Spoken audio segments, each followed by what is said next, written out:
Students, your time has come. I have decided that it's time to share some of my knowledge with you. That's right. Do you want to become a true legendary professional wrestling character? Do you want to learn how to project your voice, to enunciate, to come up with the greatest promos that you possibly could? Then you need to join me each and every week for just $50. I am hosting a masterclass on Zoom. That's right. You don't have to travel. You can do it from the comfort of your own home. I will teach you how to become the greatest character you can be. I will help you discover who you truly are. I will help you with taglines, promos, etc., etc. Join me for just $50 a week in a masterclass of wrestling character development. There's a reason they call us the masters of wrestling. Students, welcome back to Masterclass. We are live. That's right, live and in living color. It is myself, the Master Amir, along with my co-star all the way from Canada, the Bodacious Suave, right there in your screen. How you doing today, Matthew? Pretty good. Yourself? Freezing over here. Freezing. Amir, I don't even think you know what the term freezing is because of where you live. No, it's still actually 73 degrees outside here in California. Dude, it's like an ice storm here. I think like Renee's right. North Pole it is, man. It's disgusting. Canada, the North Pole. Have you seen Santa Claus? Did you see him this Christmas? No, I think he overpassed my house this year. Nothing was left for me this year. Damn it. Well, I tell you what, Santa Claus did pass over our podcast here at the Masters of Wrestling, and he certainly dropped off a smorgasbord of gifts for us, because what a week it has been, Matthew. What a week it has begun, students here on the Masterclass. There's so much news out there. And again, load up your super chats, your super thanks. If you want to get involved in the conversation today, if you want us to answer your question or address something, make sure you use those super chats. That's what they're there for. If you're new to the channel, hit the subscribe button, hit the likes, and share this link with your friends and family. We want to have a big party. Get everybody on board. This is our last live of 2025. So, Matthew, top of the hour. Vince McMahon, Vincent Kennedy McMahon, Mr. McMahon himself. Turns out he never really left at all, did he? Like to hear what you think. Well, I agree that I believe he's been there the whole time. I agree with Paul Roma, our co-star over on Power and Glory. Vince is not the type that's going to go home, bundle up in front of the fireplace, get a cup of coffee, and listen to classical music. Now, is he? I guess not. But do you think he's still there currently, like today at December 30th? Really? I think that Vince McMahon still has a part to play in the. I think it's microscopic now, as opposed to when he was there back in the day, because of course now the corruption of Hollywood has overtaken the WWE. Okay, but he's not on payroll. I don't think he's on payroll. I think it's silent. It's the let me chime in to Ass Liquor, Michael Hayes, and Bruce Pritchard. Yes. Oh, Michael Hayes. Oh, Michael. P.S. What does the P.S. stand for? Does it stand for purely S.H.? What does it stand for? You know what? I don't know. That's a good question. Okay. I don't know. I'm going to research that right now. Yeah, research that right now. So, viewers, turns out that Vince McMahon, documents have been revealed that he was involved in the creative process of WrestleMania this year. And Bodacious One, how many years ago was it that Vince McMahon got unceremoniously booted out of title of WWE? This all kind of started in 2022, no? Hard to believe that was like 4 years ago. No, yeah, going on 4 years. 4 years ago already? Wow. So he's already been gone that long. Well, he did come back for like a cup of coffee in 2023, but then the Janelle Grant scandal started, and that's when he's like, I gotta go. Right? Well, like I've said before, the Jeanette Grant scandal. What's her name? Janelle Grant, right? Janelle Grant. So when that scandal, you're not gonna believe Michael Hayes. P.S. You're not gonna believe it. What does this stand for, Bodacious One? Purely sexy. Oh my gosh, man! I don't know. That's purely conceited. He should be PC right there. But I don't know. Someone else. Oh, wow. The villain has just left us a comment there. Very, very good. Very, very witty there. I thought it standed for purely SHI. You fill in the blanks at the end there. But I much preferred him as Doc Hendricks anyway. Yeah, he was more entertaining, right? That he would build up matches and this and segments. Yeah. I like that character instead of him moonwalking back in the 80s as a little chicken shit.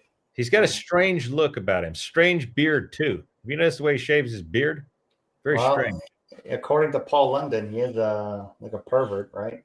Well, yeah. Didn't he watch Paul London and Spanky, Brian Kendrick in the shower? Yeah. Yeah. Very creepy. I don't know if that's sexual harassment or not. I don't know if that fringes upon that. But hey, but back to Vince McMahon, back to Vinnie Mac, okay? Yes, because I don't want to slam Vince McMahon because I do believe that he's the reason we talk about professional wrestling today. But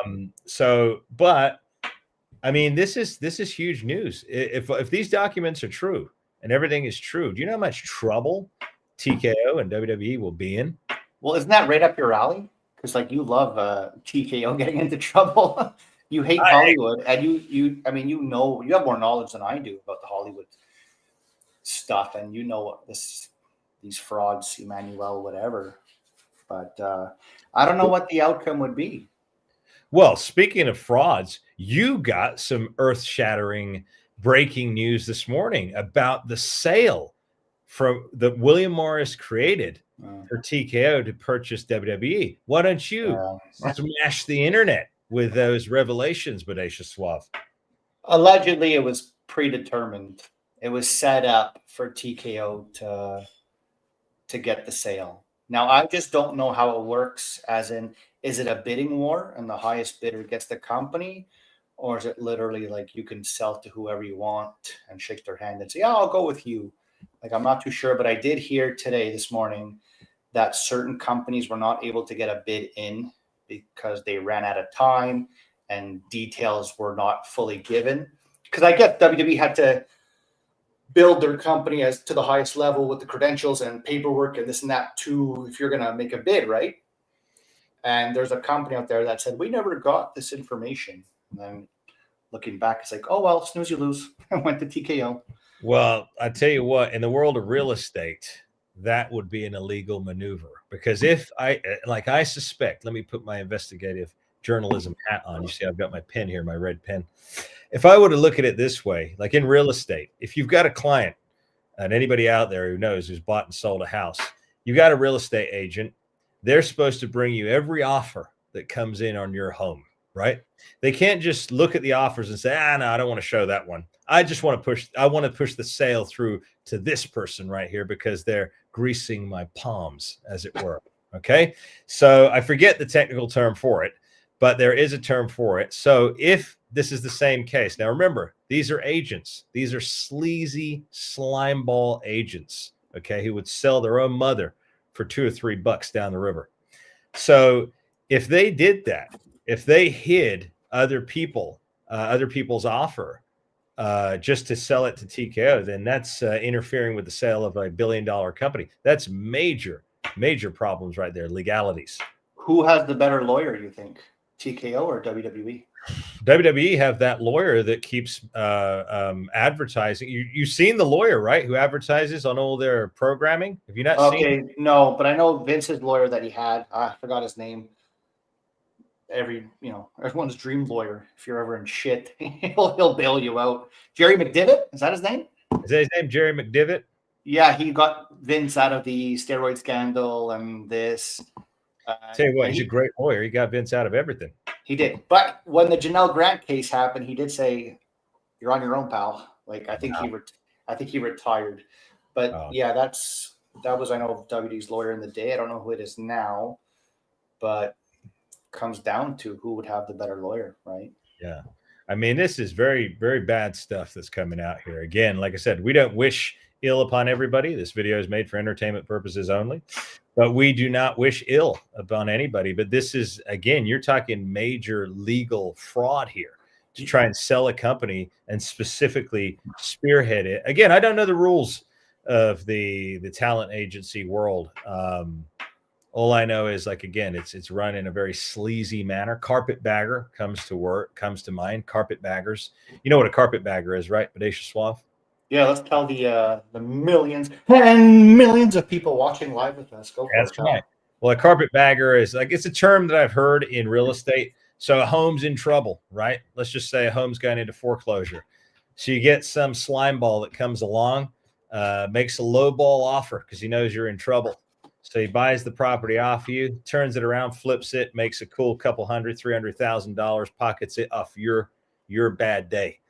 So again, think of an agent the exact same way. What's the word again you just said? Carpetbagger. Yeah. So I'll take remember, it. It's not that bad. carpetbagger. It's a thing. It's a new thing. No, but for 300 grand, I might try that. I don't care. Call me that. Yeah. Well, again, you will be known as a carpetbagger. You will no longer be the bodacious suave. You'll become the bodacious carpetbagger. I've been called worse. You know, you can tell people in the world of wrestling don't have tough skin, right? But we'll get to that later. Yeah, we'll get to that later about wrestlers not having tough skin, because one of our not so favorite people just went out and started crying in the media world, didn't he? He's not such a tough guy, is he? Bodacious suave. This person. Like I guess Triple H can't even save him this time. Nope, he can't even save him this time. But we'll get to that. What was that? No, I was gonna say, did you see the text though? Like about Vince and chatting about like the sale and the plans of. So Vince was supposed to be gone for like 9 months. They were going to give it to Nick Khan and Stephanie to be the CEOs, and then Vince was going to come back. So there was already like pre-alleged text being sent that got leaked out. I don't know if you saw them. No, I didn't see that. Wow. Yeah, and then there were some conversations Vince was having with Bruce Pritchard. Yeah. And so apparently Vince changed the finish of WrestleMania 39. So Vince changed. Oh, WrestleMania 39? I thought we were talking about this year with that clown, Travis Scott. No, Vince. I think Vince, my opinion, I think Vince has been gone for the last 2 years. I know you don't think that, but I think he has. Come on, bodacious one. What's he doing at home? Come on. This man was on the road since he was about 20-something years of age with his dad. He was in Madison Square Garden, the highs, the lows, the adrenaline, the overabundance of adrenaline. Do you think he's just going to sit at home now playing the piano? This is not. No, but I will give it that the guy's 80. Doesn't matter. Once you've got a drive like a Vince McMahon, that's an unsatiable drive. That's not a drive. He'll be on his deathbed still trying to pull off a deal or something creative. Jesse Ventura wants to know what this is. It's a pre-workout. It's a pre-workout drink. I'm a little tired today, so just having a little pre-workout to get my tush and gear here for the show. Well, I tell you what, who may need a pre-workout, and that is the man himself, Mr. Y2J, Mr. Lionheart, Mr. Painmaker, Mr. Chris Jericho, whatever else other names he has linked to him, because he's on his way back to the WWE. What about that earth-shattering news, Bodacious Suave? I'm surprised. I'm surprised because I would think he's better off coming under Vince, not Triple H. There's heat. Yeah, guys, help me out. There's heat between these two guys. Yeah, there is. Why would you come back and have Triple H as your boss? I believe he'd bury you. He's not going to let you have creative control. No. Well, TKO are not going to allow that. They're not going to allow Jericho unless Jericho's thinking TKO's the one running the show and he can manipulate them. Unless Jericho just doesn't care anymore. Unless he's just at a point where he just wants to come back in the story. What story? That's true. WWE doesn't really have a story. What story? You have a legacy. You're good. You're one of the best talkers, in my opinion. One of the most entertaining guys. Mm-hmm. But buzz off. You're 55. Go continue with your band Fozzy. I mean, if there's a following for that band, go. Well, it to me, what it says, Bodacious Suave, is the WWE have failed, and we know this, it's a resounding across the world right now, have failed to create bona fide stars. And we are in a very precarious situation right now because we don't have, I mean, now John Cena's gone, right? Randy Orton's probably going to go soon. We got people like that. Yes, no, I see a comment come there up on the side. Yes, that is my Uncle Paul, just so you know, Steve. Yes. So yes, there is a resemblance for a reason. But you would accept the offer? Would I accept the offer of what, Bodacious Suave? You Oh, can would be- I accept that offer? No. No, No. there's big things coming in 2026, ladies and Yeah. gentlemen, with myself, the Master Amir, and some companies out there. So we'll keep you posted. Make sure you subscribe, like, and do all that stuff. And follow me on Instagram at the Master Amir to see all the goings on, because that's going to be big news in 2026. But aside from that, I want to get back to this topic here. Chris Jericho.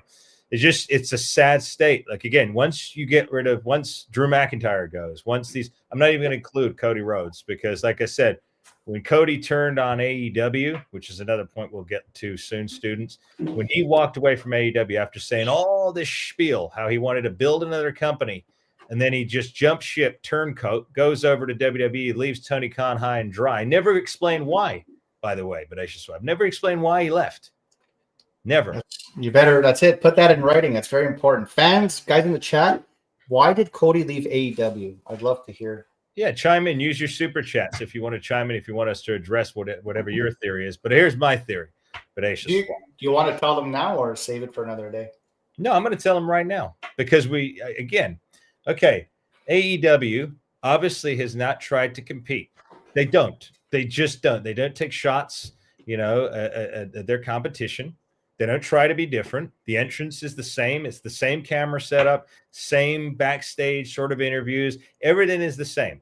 The only difference is it's backyard wrestling. That's what they project. It's not exactly traditional pro wrestling like you and I love to enjoy, but nonetheless. So they're losing money. Their ratings are between 200 and 500,000 a week, which is abysmal. Considering back in the 90s during the Monday Night Wars, you had a shared audience of 10 million a week in the U.S. alone between Nitro and Raw. So they're losing money. They don't care. Think about it. His dad is billionaire. Okay. Tony Khan's dad's a billionaire. Tony Khan has come out many times and said, "Oh, I just used to love playing with my wrestling action figures." So here you go. His dad says, "Okay, I got some money for you. Go and play with some real life action figures and make me a tax write-off." That is what I think. So again, that's just my opinion.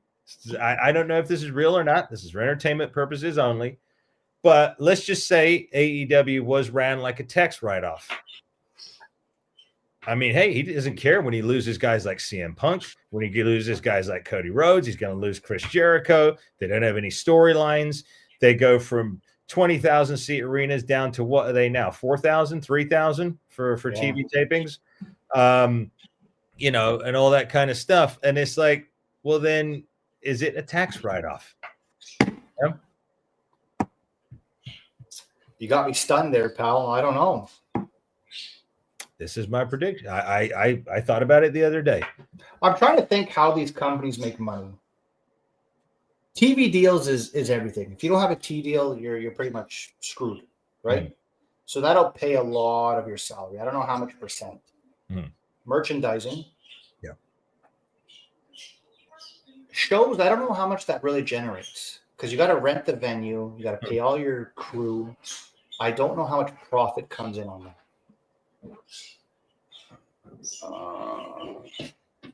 Okay, you have streaming now. So that's where I think WWE is making all their money. TV. Because they don't run house shows no more. House shows are done. No. So you do your Monday Night Raw and your Friday Night SmackDown. Okay, you cash in a little bit. They're making money off YouTube for sure. Because they constantly have content. And look how smart they are. They have their own YouTube, like podcast. WWE Vault. They have The Undertaker, of course, who kicked his original podcaster in the teeth and then went over with his wife. I was hoping you wouldn't bring that up. Like, okay, well, just stating. But what I'm saying is, like, Bruce Pritchard has a podcast, Stephanie McMahon has a podcast, Undertaker has a podcast. So they're generating big numbers, which gives you revenue if you have a lot of views. Am I right or am I wrong? You're right. Okay. Can you imagine if you had to buy pay-per-views like back in the 90s? They wouldn't sell nothing. So they wouldn't. So they were smart. I mean, the world moved on, moved on to lucrative TV deals. And that's how they're making all their freaking money. Yeah, because let's face it right now, if Tony Khan and AEW did not have a TV deal, they'd be out on their ass. And no White Castle is going to save them either with their I was disgusting I was burgers. just gonna bring that up and say, well, no, they just got another sponsors. Sponsors help. Well, let's just okay. If it was a bigger company, Bodacious Suave, like again, you're talking to the fast food world here, right? McDonald's. Your favorite. No, I don't eat fast food, but anyway, McDonald's, in places like that. So you go for White Castle. When I first heard it, I didn't even know what White Castle was. I never heard of it. I do own a White Castle I back was in. gonna say, I thought it was someone's legit home, right? Yeah, I thought it was someone's legit home. And then I found out from our dear buddy, our co-star over on Power and Glory, Paul Roma, that White Castle is basically you go there and you're going to end up in the bathroom, go into the bathroom because of the food they serve. That's how bad it is. So again, is it such a big deal? Is it? No, I guess not. But I mean, I'm trying to be Mr. Positive here since you're still negative here. And I'm not. I'm just stating facts. I'm not no, being. you're right. You're right. But I'm just saying, a sponsor is a sponsor, and if it helps something, I don't know. I don't know how much they're giving. Probably little or nothing. I saw their atrocious commercial the other day with that woman. Well, what Storm. if she took your order? I wouldn't want her touching more. Probably disgusting. Probably doesn't wash her hands. You know what I mean? She's with her phony British accent there. But again, it shows. Okay, that aside, let's talk about that commercial for a bit. Students, I'm sure you've seen it now. The White Castle AEW commercial for their new bacon burger meal or some nonsense like that. Well, who's leading that? Who's leading that trailer? Who's leading that commercial? It's not MJF. It's not Kenny Omega. It's not the young buckaroos or the middle-aged buckaroos now. It is Tony Storm. So is AEW now focusing on the women's division more than the men's division, putting her at the helm of this? I don't know. No, I think she's incredibly over in the company. Mm-hmm. She even did, I think, a match with Orange Cassidy last week, and they did some dancing stuff, moves. Orange Cassidy, that jabroni that just stands in the ring and kicks people with his hands in his pocket. Yeah, that's the most ridiculous gimmick. That's what started bringing that company down right there. Is the likes of that jabroni right there, numbskull. Yeah, I agree, Amir. But what do you want? We're not in. I agree with you 100%. I get mad. I get mad. I can't believe I'm talking about this. I wish we could talk about the good wrestling days, but what the hell? Yeah, a lot has changed, and that's another segue we have here going into what the dollar store Sam Smith, Mr. Becky Lynch himself. Okay, I have just a question. Sorry, Amir. Yeah. Like, who in the hell is approving this stuff in the ring? Okay. Yeah. Orange Cassidy with your hands in your pockets and doing these little kicks. It's a little old now, like it was old the minute he came out doing it. Sure. It could be something new, flavor of the week, and something different people haven't seen. But who the hell is saying, okay, I want you to do this? Rene Dupree, you know how much shit he got in for doing the French tickler? And that was a good little move. It was kind of reminded me of the model, Rick Martel, when he used that's where it came from. Yeah. But John Yates and Michael Hayes were giving him shit since nobody wants to see your effing dance anymore. Well, then it just goes to show you how immaturity has plagued pro wrestling over the last 20 years, that now it's passable for a guy to come out and just put his hands in his pockets and do stupid little. Well, you know what that did? That further buried kayfabe even more, because the guy who's right? Yeah, exactly. If it's a fight, because wrestling is supposed to be a bar fight. Right, exactly. Does this crap happen?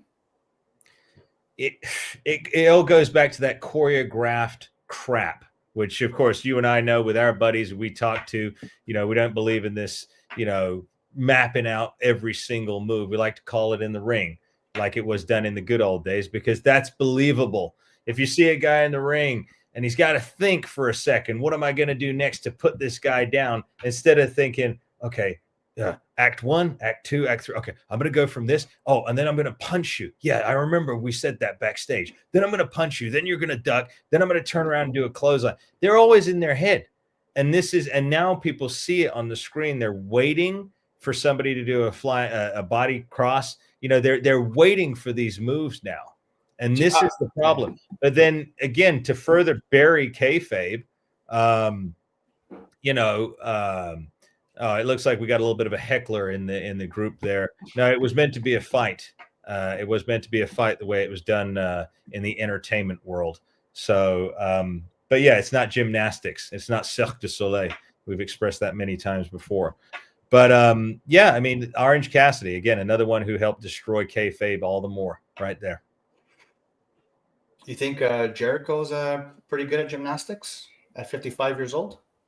Jericho does that moonsault off the rope, doesn't he? The rope. Okay. Amir, don't fool me. The rope does it for you. Yeah.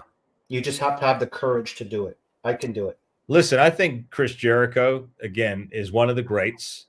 I would not say the greatest of all time. I think that's been way overused. But I'd say Chris Jericho what he's done for pro wrestling has been phenomenal. He basically carried AEW when it launched. Without him, they wouldn't have had a product to begin with, because he was the legitimizer of that company, right? The Young Bucks, they'd only done, yes, Hogan is.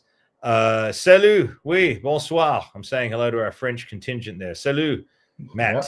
Yep. And also, I want to give a shout out to Red Fox, one of our residents. I love this guy, Red Fox. He uses the super chats. He asks us questions. He does it the right way. He engages. He is a top guy. So shout out to Red Fox. Amir, fast question for you. I know you're like 5 for 5 on the questions I ask you, but let's try and stump you here before 2026 comes in. Okay. Who is the first ever undisputed champion in the WWE? It was Chris Jericho. Okay, you got it. It was Chris Jericho after WrestleMania X8. WrestleMania X8. So to go back to your point of how he did stuff for AEW, he also did stuff for WWE back in the day. Mm-hmm. He was also the only guy that can go on the mic with The Rock.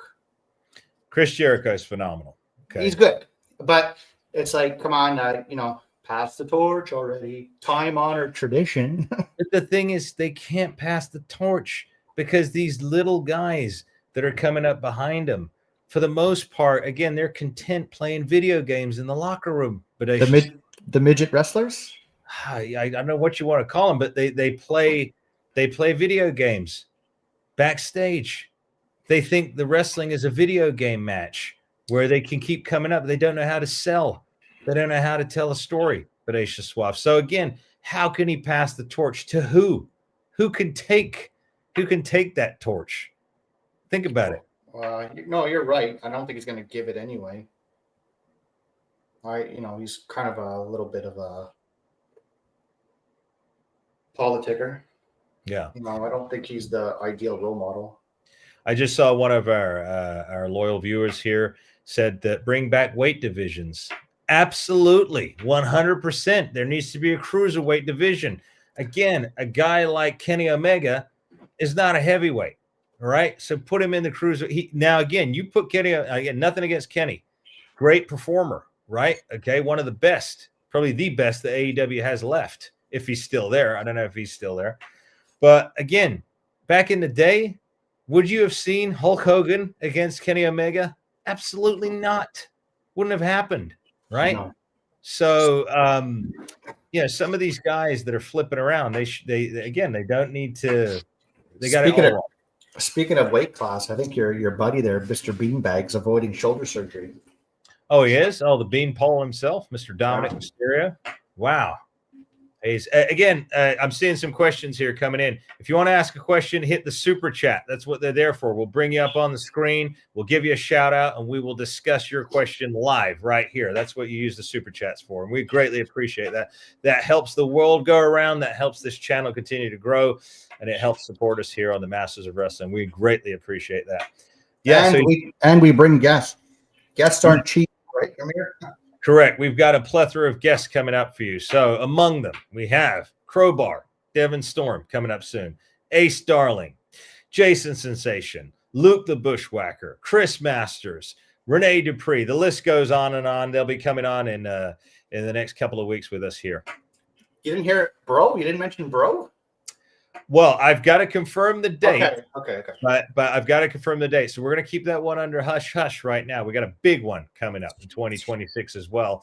Again, probably one of the, in fact, in my opinion, the greatest mind in professional wrestling right now. Okay, so he is phenomenal what he's doing for pro wrestling. Hopefully, with his efforts, and we will get back to the old school pro wrestling that we used to rush home to want to watch. Because that's another thing you brought up the other day. We don't even rush home to watch this stuff anymore. We don't even watch it no more. What are you talking about? We don't even watch it. We just see the highlights. We get the news, and we hear rumblings of those that we know. Those that we know in the industry. So we get our inside sources, and all that. But where were we with Chris Jericho? We were talking about young guys. So you can't pass the torch. There's no one to pass it to. Amir, I don't think okay, here, let's go. I'm going to reverse this a little bit. You think WWE is going to give him a low ball offer? Absolutely not. TKO has money falling out of the sky, basically. Yeah, but why? Why throw money away? Like, I'm being dead serious here. Okay, we're going to chat for real. What's your price for a 1-year contract? If you're talking to me? Well, Chris Jericho? No, your head's up your ass, pal. We know that already. But what do you think Jericho's price is? Realistically, 1 year part-time deal. 1 year part-time deal. There's no way he's coming back for less than $10 million. No way. No way. No way. Okay, that's fine. No way. But why would you even give that amount of money away? Because you're desperate. Yeah, but does that not like hurt your profits? They have so much money, Bodacious Suave. It doesn't. Really? Yeah, they have deals and deals and deals and deals that we don't even know about. All right. The Hollywood system makes and brokers deals between networks and other, financial institutions, sponsorships, all of that stuff. So they have so much money pouring in, probably from sponsors is mostly what's supporting them right now. But they have so much. And of course, the potential sale of WWE to the Saudis upcoming in the next couple of years, we predict. They'll probably pull a WCW and just, you're out. No? They could do. But speaking of WWE talent, I want to address this because our dear buddy, Vince Russo, one of the greatest minds in professional wrestling, he recently reviewed a video that the Dollar Store Sam Smith, Mr. Becky Lynch, Seth Rollins, the man with the most unimaginative wrestling name and persona that's ever graced wrestling in the last 20 years.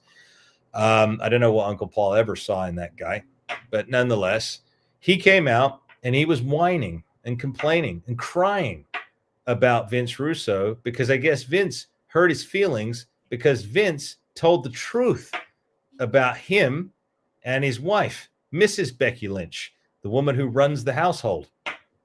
You hear about that? I don't want to hear about it, but okay.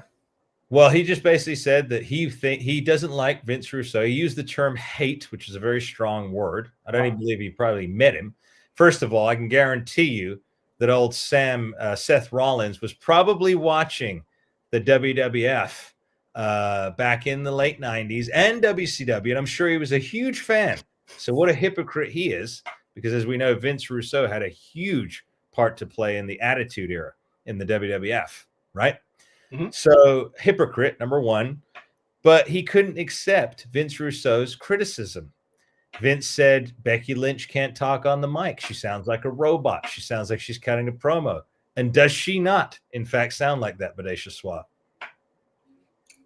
Yeah, I'm not impressed with her. I think she got really popular because Nia Jax broke her nose, and then she started the Damon gimmick, and it took off. But which is stupid because she's a female, she's a woman, so she can't be the man.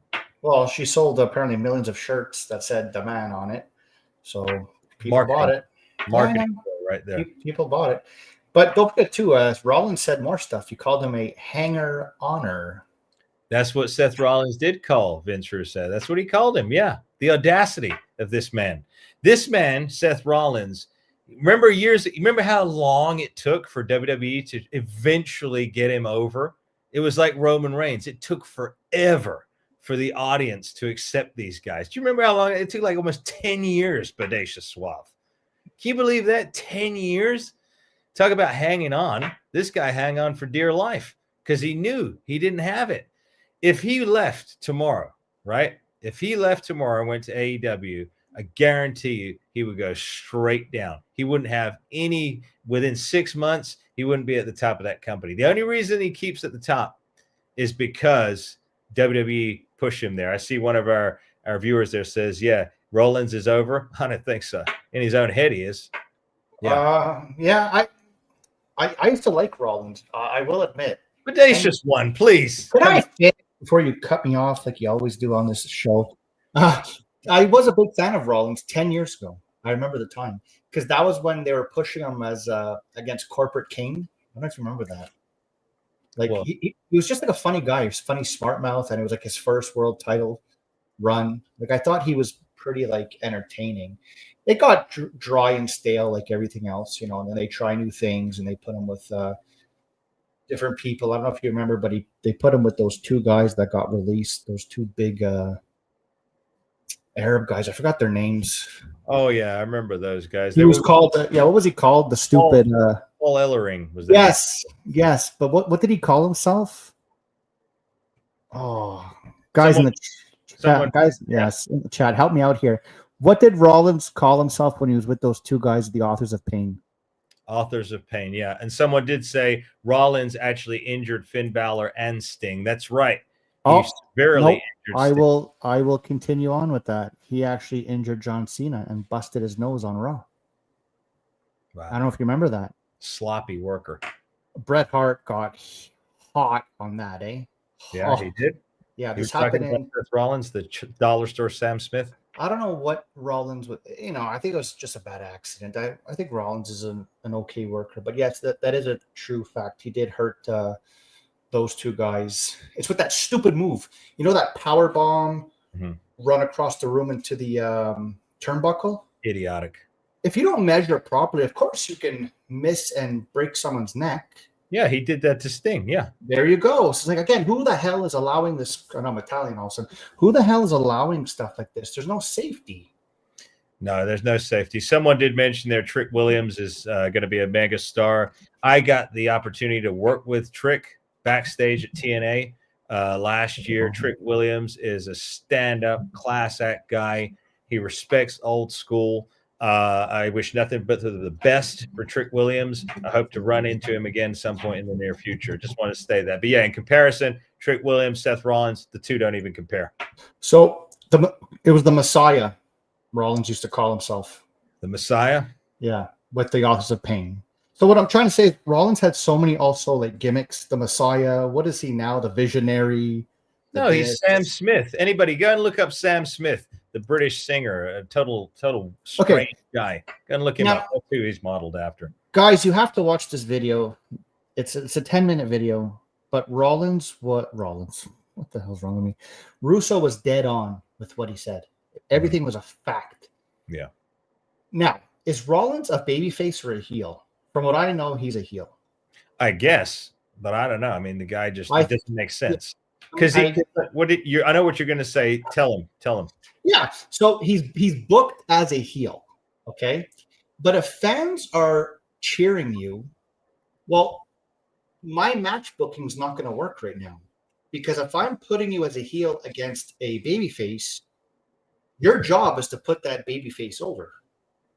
But if the fans are cheering you because you come out and singing your choir music, well, now you're coming out as a face, and then I'm going against AJ Styles, for example. How's this going to work? Right. It's a simple formula: heel versus face. True or false? True. Exactly. So how do I do this when you're coming out singing the choir, fans love you, and now you just screwed my booking? He doesn't understand. Well, whose fault is it? Whose fault is it? I don't know if it's Rollins' fault, but I mean, stop singing the choir to get the fans going. Your job is supposed to piss that guy off who paid a ticket, and I want to see you get your ass beat by the face. Isn't that the role how this worked when we were kids? Problem is Bodacious Suave. He's fall privy now to some of this new way of thinking. Oh, I can't hurt anybody. Oh, I can't offend anybody. Oh, I can't. This is the problem. So he is a people pleaser. He wants to please all the time, even as a heel. You're not supposed to please people as a heel. You're supposed to irritate them and get under their skin. That's the job of a heel. Look at what Roddy Piper did. Look at what Hogan did when he became the NWO Hogan, Hollywood, right? He was, yeah, he was cool to some people, but he still belittled the crowds. Do you remember that ring? It was filled with garbage. Yes. Oh my God. Yeah. Yep. So, hey, if you want to ask a question, use the super chats on YouTube. We will bring you up on the screen live. We will give you a shout out. We will address your question live on the air. That's what we do here. Back to Rollins. Do you think all wrestlers are like that? They're kind of, I mean, I know they're insecure, and I'm not degrading them at all. I mean, that's just how the business kind of shapes you to be insecure because you always want your spot in that. But do you think they're all babies? You know what, though? You're on the independent scene more than I am. Do you kind of see that? Like they're just sensitive? I see some babies out here. Yeah, I've seen some babies, some whiners and crybabies, and afraid, and stuff like that. And no, I don't think it's because they're afraid of their spots. I think it's their personality, period. Seth Rollins, what is he, 40 now? 41? He's got to be 41 at least now, okay? So that means he grew up in a day where his dad probably disciplined him like it was back in the day, right? You did something wrong, pow, right? So it's not like he can use the excuse that I grew up in this place where, oh no, instead of my dad shouting at me, they sat me down and tried to psychoanalyze me, right? So he has no excuse. So obviously he's just got a weak personality. If he's going to be offended just because Vince Russo gives him some constructive criticism, right? And he's going to cry about it and then belittle Vince Russo, who he's never even met, doesn't even know, right? That shows me he's an insecure, weak-minded individual. He lashes out at people all the time, Seth Rollins, all the time. People he's never met. Moving on. Well, moving on. I'm sure there are plenty of them out there, Bodacious Suave. It seems to be the consensus, which could be why the competition between the two companies doesn't really exist.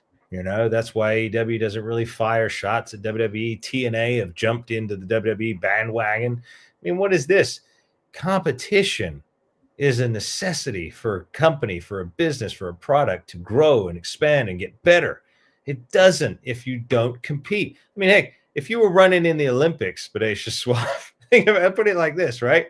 You're running, okay? It's the whatever they call them, the hurdles or whatever like that, right? In the Olympics, I don't watch the Olympics.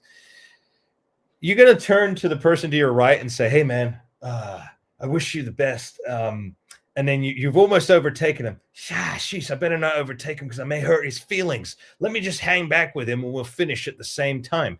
This is the nonsense that has bred this kind of lackluster pro wrestling. So I played sports all my life, and I was a baseball player. And if you guys watch MLB today, I know it's different. And some players, you get to first base, and it's like a chit-chat room. Mm-hmm. That drives me bananas. Yeah. It drives me bananas.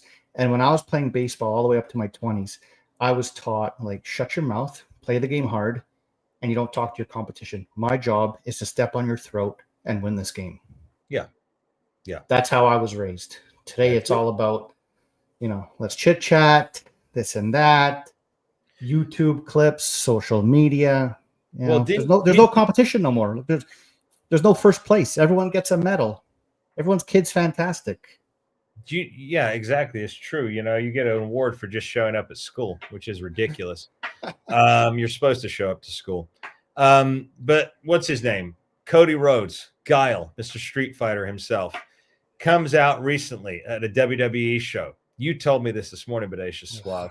What does he do? What does he do instead of interacting with the fans? You tell the viewers. He gave a big hug to his, his best friend, CM Punk, who was, for some reason, sitting front row. Wow. Right? And just gave him this big, cheesy hug, and they were laughing like little schoolgirls. And I was Right. just, it just bothered me because I thought that had nothing to do with the show. And you know what? In life, you can really boost someone's spirit. Why didn't Cody just give a hug to a kid? Who Or paid slap, hard, whose family right? paid money to be there. Right? Or slap someone's hand. You Yeah. can really make someone's day by doing that. You really can. Yeah. No. Instead, we're going to do this for YouTube videos, and then you're going to film it and say, ah, look how funny they were. No, it's just so stupid. These are grown men in their 40s acting like teenagers. Almost 50, Seth. Embarrassing. It's embarrassing. Fake, tough guys. That's exactly what they are. Yeah, it's true. Where is the CM Punk that came onto the platform 10, 15 years ago? Where is that guy? I don't see a shred of that guy left in this new CM Punk. Let's call him comfortable. I don't know. Come up with a name for him. I don't know. I don't know nothing about him just because I'm not interested. And guys in the chat, feel free to chime in here, whatever. I don't know nothing about him. Obviously, he's not tough. And I'm not saying I'm the toughest guy out there, but. No, we're not challenging anybody here. No, I'm not. But I mean, listen, the guy has a set of, nards on him to go into the UFC for sure. But I find from what I heard from our friends and other people in the business, he seems like a total like lick ass guy. Flip flopper. And there's one thing, like, listen, I'm a Bret Hart mark. I'll admit it. But I'm not going to copy his tights. Right. Bret Hart had the 4 hearts. Right. Oh, I got you. You're done. You're screwed. You're done right now. What do the 4 hearts represent on the tights? The 4 hearts represent. Hold on 1 second. I'm just. No cheating. I don't need you Googling it. No, I'm getting rid of a troll here, probably sent in from one of our rivals, Bodacious Suave. So I eliminate that. What was the question again? I repeat, the 4 hearts on Bret Hart's tights. Do you know what they meant? What they why Bret Hart did that? That I don't know. Oh, way to go, Steve Vendetta. His children. Well, then again, but you are a Bret Hart connoisseur. You and he are friends, good friends up there in Calgary. I will be with Bret next week, guys, in Calgary. Yep. I don't mean to brag, but since you asked, so that's Bret's story. But CM Punk has what, the 4 stars on his ass? Yes, he does. Like the Macho. We know he loves Bret Hart, which is great. I love Bret Hart too, and to be honest, I would steal some of Bret Hart's moves, little trademarks and whatever. But I find he's like he'll fit in with anybody he can to get noticed, is what I feel. And maybe I'm wrong, but that's what I get from him. Well, he definitely does do that a lot. I mean, again, I go for this. I've lost a lot of respect for people like CM Punk when he left AEW. He comes in again. All these guys come in and say, "Oh, we're going to build this other company to take on the monolith," and then all of a sudden, there they go again. Look at that. Oh, wonderful. Thank you so much. The Suspect. You know who this man is right here? $20. Thank you so much, Suspect, for the super thanks right there. The Suspect. This man is, in fact, probably the greatest ring announcer that I have ever encountered in Southern California. This man. Get it. Let him ask a question. Type us something. What do you want to know? Yeah. Suspect, write us a question. You deserve it. So God, we'll give you 5 questions for that. Yeah. So okay. Yeah. The Suspect did write here. He said, "Is the Bodacious Suave going to attend?" Here we go. Let me bring this up on the screen here. Is the Bodacious Suave going to attend Masters of Wrestling events? Yes, he will, Suspect, because he would like to pick your brain on hair care products. Oh, easy. Do I tell them what I use or should I not? It's very. You know what? You and I will talk to the Suspect off camera because he did do the super chat here, but this is a trade secret. I don't think. I'll just say it's. I use lotion. Bodacious one. I just told you not to reveal. I didn't tell you what kind. Okay. I'll use scale. Here's one. I'll give you an easy one that I do use some days. Olaplex. Okay, you just revealed it. I revealed one, but I have one specific one that I use like religiously since 2018. Okay. But I do use Brian Pillman Jr., Lexus King. He got me on the Olaplex. Okay. Yeah, he's another buddy of ours, Lexus King. But of course, he's under WWE contract now, so don't Yeah. expect to see him here anytime soon, No. students. But yeah, the suspect will be our ring announcer for the Masters of Wrestling when we go live. That's right, ladies and gentlemen. The Masters of Wrestling are producing wrestling shows in the Southern California area. We will have former WWE superstars on the card. Only the cream of the crop will be on that show. And yes, the Bodacious Swab will be there. So as soon as we get closer to that launch date, we will let you know, because each episode will be filmed. It will be proper TV style pro wrestling. So, yeah. So CM Punk, I don't have that much great things to say. I think he's kind of like a ripoff. Very, very kiddie. Like, I think he's good for kids. Mm-hmm. CM Punk for kids? Well, he certainly wasn't 15 years ago. Well, 15 years ago, pal. But now with these stupid storylines of friendship bracelets and hugging Cody Rhodes, I mean, come on, this is for literally children. You know what it is? You know what it was? Remember he had that disgusting, it looked like he had a booger right on his lip the whole time when he had that ring in his friggin' lip, CM Punk. Well, he was hardcore back then, no? A hardcore, but apparently straight edge. So I always it's like, when they hook a fish, okay? It's just weird. The irony was he was hooked then, now he's unhooked, but yet he's technically hooked because now he's the corporate Punk. So he should actually change his last name. He shouldn't be called Punk anymore. Well, it would confuse the fans if they change it. Just call him CM. I got a question. What corporate do you think? man, corporate man. That's it. The corporate man. Done. Yeah. That's a good gimmick, actually. I tune in to watch CM Punk become the corporate man and come out in a suit and basically embody the old Mr. McMahon character. I'd watch that. Just like Cody Rhodes coming out in a suit for what? It makes no sense, Amir. What are you coming out in a suit for? Especially when you're a heel character? The Miz, what the hell are you guys doing? They just want to be Ric Flair, man. They just want to be the dirtiest player in the game. They just want to be limousine riding, jet flying son of a guns. They just want to be Joe Rogan status, baby. Remember when I called Ric Flair? Well, I know, but I don't think the fans know. True story, guys. If Amir wants to tell this story. True story. One of the funniest things I've ever known. Thank God I'm not a Ric Flair fan. Didn't you just hang up the phone and start laughing? I started laughing when I talked to him. So I think it was Mario Mancini that ribbed me. He said, "Oh, here's Ric Flair's number. Give him a call. See if he'll come on the podcast." So I gave him a buzz, and he was like, "Yo, what's up, baby?" However he talks with the lisp. Need Jason to reenact the call. Yes, I will. When Jason Sensation comes on, we'll have him reenact the call. And I said, yeah, I do the show. I listed off all the guys I do the show: Rico Constantino, Paul Roma, Mario Mancini. And he was, "Oh yeah, I love those guys, baby." I said, "Yeah, we'd love for you to come on because I know you've had a change recently." This is when he had his problem in the hospital, came out. I think he said he was a Christian. He'd found his faith again. So I said, "I'd love to give you the platform to come on and talk positive." And he goes, "Oh, whoa, baby." He goes, "I'm Joe Rogan status, baby. Woo!" And then he hung up the phone. I said, "What?" I just laughed. I should text him. You should have called back and said, "I'm so sorry, Rick. Sorry, we got disconnected there. Carry on." Yeah, exactly. I say, "Hey, so let me call you back. I know we were talking a year ago, but let me just rehash what we were saying right there."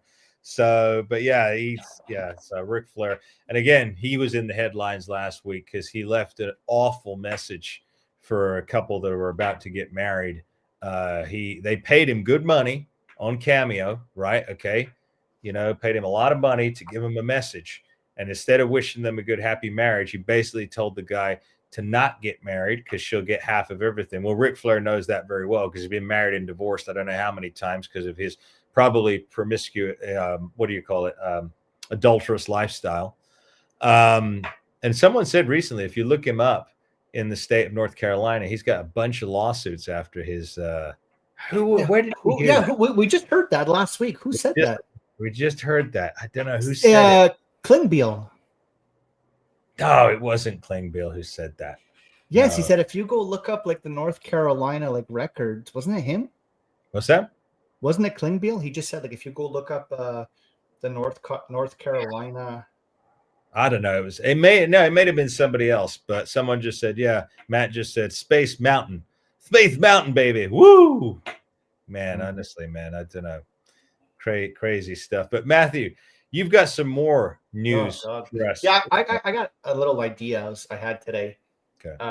Royal Rumble's coming, so you try to think of who's gonna be a participant, who's gonna be a surprise, who are they gonna try to put over? Michelle McCool. You reckon she's going to be a Oh, participant? I listen. forgot there was a women's Royal Rumble. I'm not. I don't know. I don't watch the Royal Rumbles anymore. Well, that's because you like to watch the guys in their underwear, but you know That's okay. not even the case. They just suave.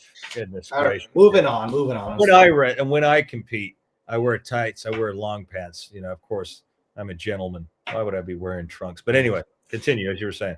No, I just wonder. I just have a, is it possible? Because she was on. She does a podcast with Taker, and I think it was about a month ago. They all say it. I'd like to have one more run. Okay. Right. Could this just be the time for her run because Royal Rumble's coming? So this is a way to introduce her. Now I don't expect the fans to cheer when she comes out. That's me. She's going to get a. If she plans on coming out, let me make this statement and let me make this perfectly clear. If Michelle McCool plans on coming and competing in the Royal Rumble, she needs to eat some sandwiches, some meat, and some carbs, much like Becky Lynch. That's all I got to say about that. Yeah. So, because, that ring's hard. Those ropes are hard. And if you. But Undertaker's your man. You can, don't have to take any bumps. You get the number 30 spot. You just lift someone's shoes over the rope and you win and you point at the next sign. Let's point this to our viewers. Again, hit a super chat. Let us know. We'll call you up on the screen. Who do you think is going to come back for the Royal Rumble? Because it's not going to be just Jericho, but Aisha Suave. It's not just going to be him. No. For the men, honestly, I don't know yet because I believe there's already 30 Samoans. But there's 30 Samoans in the Royal Rumble? Well, isn't there 30 Samoans in the freaking company already? The whole family dynasty's like. That's true. There are a lot of the Samoan family are under the WWE banner. Is The Rock still involved in the WWE? I mean, because he's been absent since he was diagnosed with an illness. So well, he's on the board of directors, and I heard his daughter's pregnant. Ooh. His daughter is. Don't get me started. Don't get me started. We're not even going to go there. We're not going to go there, viewers. Yeah, I'm not even going to go there. That one is a little bit too. But back to my Michelle Cool, whatever story. You would have to book her as a heel. There's no love for her. No. I mean, she's going to get booed out of the building for sure.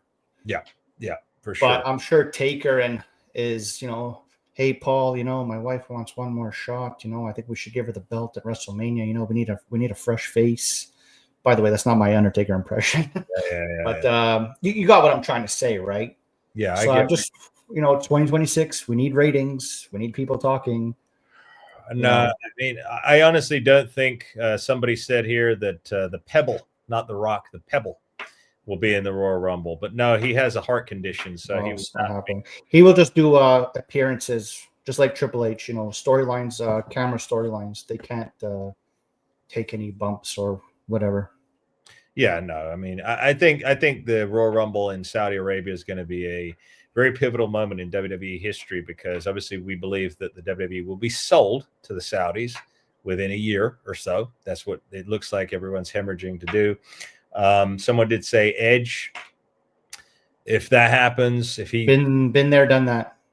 Well, but again, if he leaves AEW, I mean, obviously he's in a very strange position. Well, he's probably getting paid a lot of money. Who cares? No, the Saudi Arabia are mostly interested in legends, guys like Shawn Michaels. Can you imagine if Shawn trots down to the ring with that cowboy hat? Do you want to see that? Like, I don't. Absolutely not. I do not want to see. I want to remember Shawn, for the brief time that I did think he was cool before I found everything out, before Brett spilled, and I told us all that. But I'd rather remember Shawn for the mid 90s, how he was. There's a time and place. Like it's a young man's game. You want to pop, come out and do a little segment, but I don't want to see you get in the ring. You're twice as slow. It's natural. Mm-hmm. You know, when my favorite baseball players retire, they don't come back and play and take another hack at it. It doesn't look good, and it never does look good. The timing's off, risk of injury. Mm-hmm. I don't enjoy seeing Goldberg come back at 55 years old and wrestling 57-year-old Undertaker. No, absolutely not. I mean, do you remember the crown jewel? That's what I'm saying. 7 years ago, Triple H. Was I surprised that happened? No. You know, but who could they possibly bring back now? Bodacious Fox. What are we saying? They're all gone, right? I mean, Steve Austin can't come back and do a match. And this is the sad state we're in. We're back to Brock Lesnar again. He's already there. It's not a surprise. I have another argument. Yeah. Speaking of John Cena losing his lost to Gunther. Yes. When Lesnar says my time's up, who's the guy to Lesnar lose to? Who's Lesnar going to lose to? He's not going to be losing to Gunther. If he does, that's pathetic. No, I'm just asking you, who would it be? Who would be Lesnar's last match? The only one who could match him would be Drew McIntyre. That's it. That's the only guy on that roster and I actually really like Drew McIntyre. I've stated it before. I'll state it again. He should be leading the WWE, and everybody else should follow suit and be more like him. But unfortunately, you have people like your Uncle Paul. Well, no, Uncle Paul is the biggest star in the WWE right now. I will remind you that Triple H. He is the biggest star in the WWE right now. Is my Uncle Paul. You argue with that? I'm stunned right now. I'm like, is this guy kidding me right now? He's the biggest star in the WWE. Uncle Paul. He is on the beginning of every show. He's after every pre-show. Yes. He's everywhere. He's everywhere. He's the face now, then, and forever. Yeah. No, I see what you mean. Of course, but that's called ego. Ego? Well, I don't turn on the TV to watch him. I don't. I don't think the fans do. They really want to see him? I don't know. I don't know. Triple H. Okay, Uncle Paul can't get back in the ring. Number one, he has a pacemaker. He, like The Rock, has a heart condition. He cannot wrestle anymore. It's not going to happen, no matter how much money they cough up. Now, someone did say Ric Flair. Now, I see that guy hopping on a private jet and flying to Saudi, and I do see him trying to, hobble down to the ring. That's for sure. I mean, Ric Flair, yeah, I agree with anybody, whoever said that, 100%. Ric Flair for sure. But I'm just thinking, who else in the last 20 years? Who else in the last 20 years could they bring back? That was because, again, what stars were developed over the last 20 years?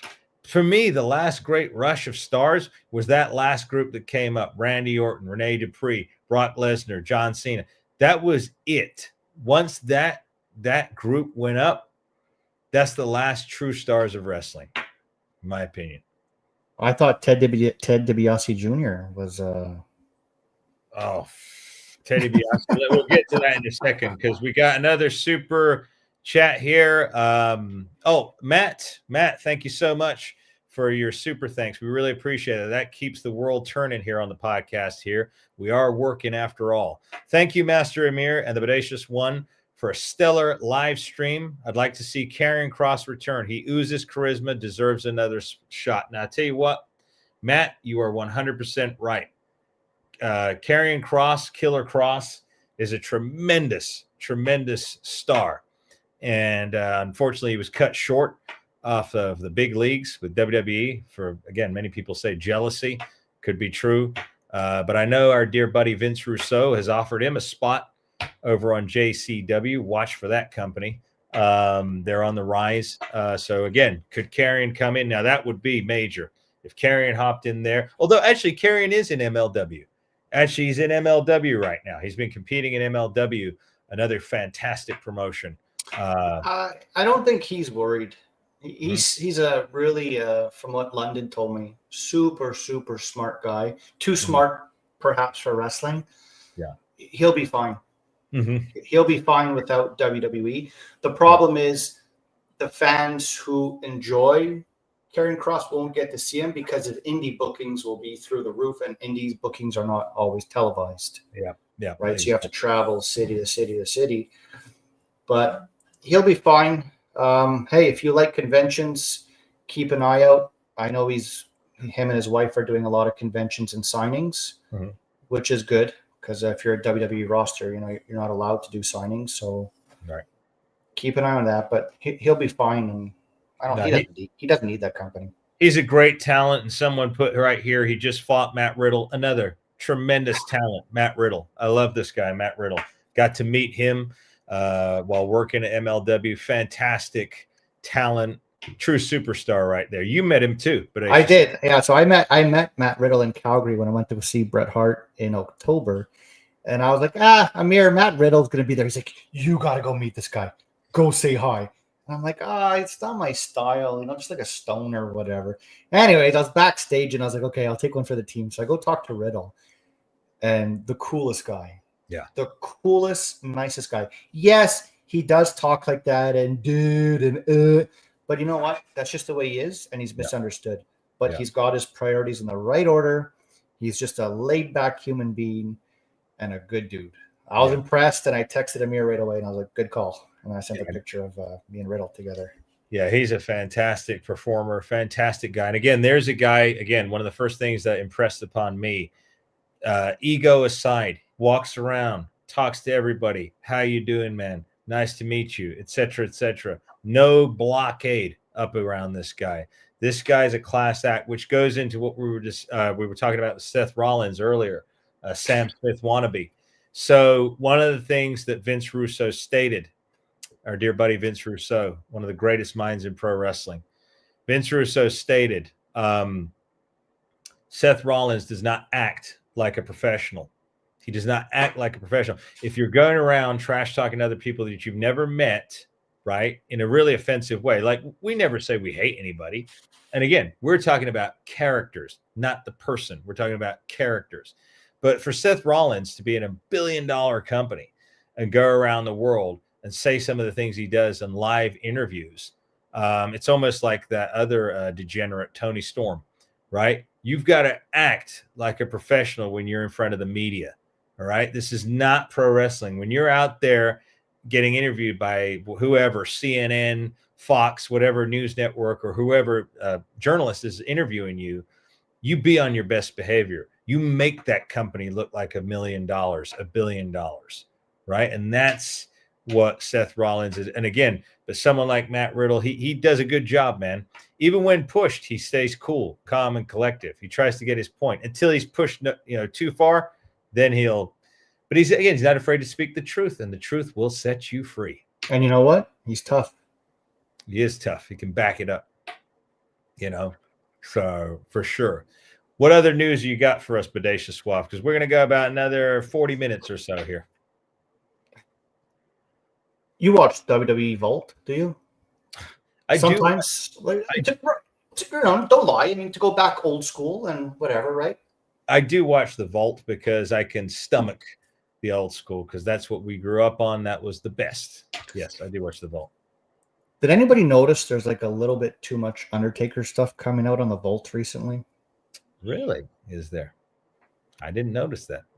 Like, don't get me wrong. They'll put out other stuff, but I saw like a little pattern of like the Undertaker's debut on Superstars, which I thought Mancini was Taker's first match. Yes, he was. He was Undertaker's. Our co-star, Mario Mancini, over Power and Glory, was the Undertaker's first match. Yes, he was. Well, according to WWE Vault, that's not who the Undertaker wrestled.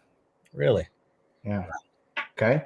Then they had Undertaker with Brother Love, and then Paul Bear's first appearance. Mm-hmm. And I'm like, okay, what's going on here? Mm-hmm. So I'm seeing a pattern. Mm-hmm. Now, when did WWE Vault come out? I don't know, 5 years ago, 4 years ago? No, WWE Vault's a new thing on YouTube in the last year or so. Yeah. Just answer my questions and you'll see where I'm going. Why now are you putting out all this Taker stuff? And you weren't putting it out a little bit by 2 years ago. Why now?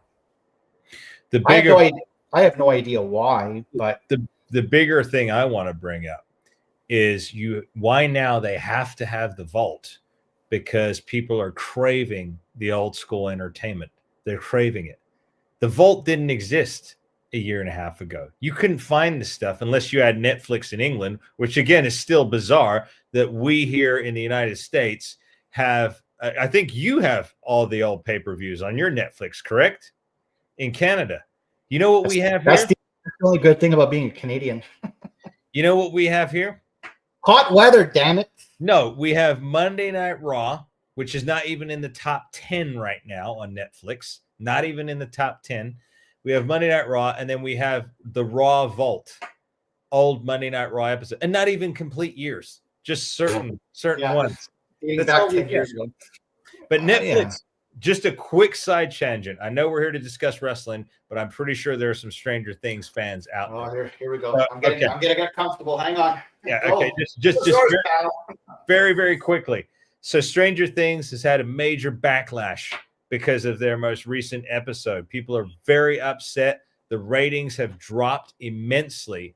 But here's the thing. What was it, Bodacious? Sorry, there's a guy in the chat, Mike Blakesley. Okay. He said he sent a super chat about like 5 minutes ago, and now he's. Did you get it or something? He said he did a $5 super chat. I did not see that, Mike. Where is it? Let me go back into the. I'm going back here, Mike. I do not see. I got one from Matt, but I did not see one from Mike. Mike, I do not see it. It did not come through here. I'm going way back here. There is nothing because it pops up. Sorry, I do not see that, Mike. Double check your settings there. But as I was saying sorry, Mike, but yeah, check your settings. Stranger Things. There was a TV show called The Dark, which was a German production that's also on Netflix. And I watched it. Very, very good, entertaining show. Anybody who loves sci-fi, suspense, thriller, and mystery, go ahead and watch it.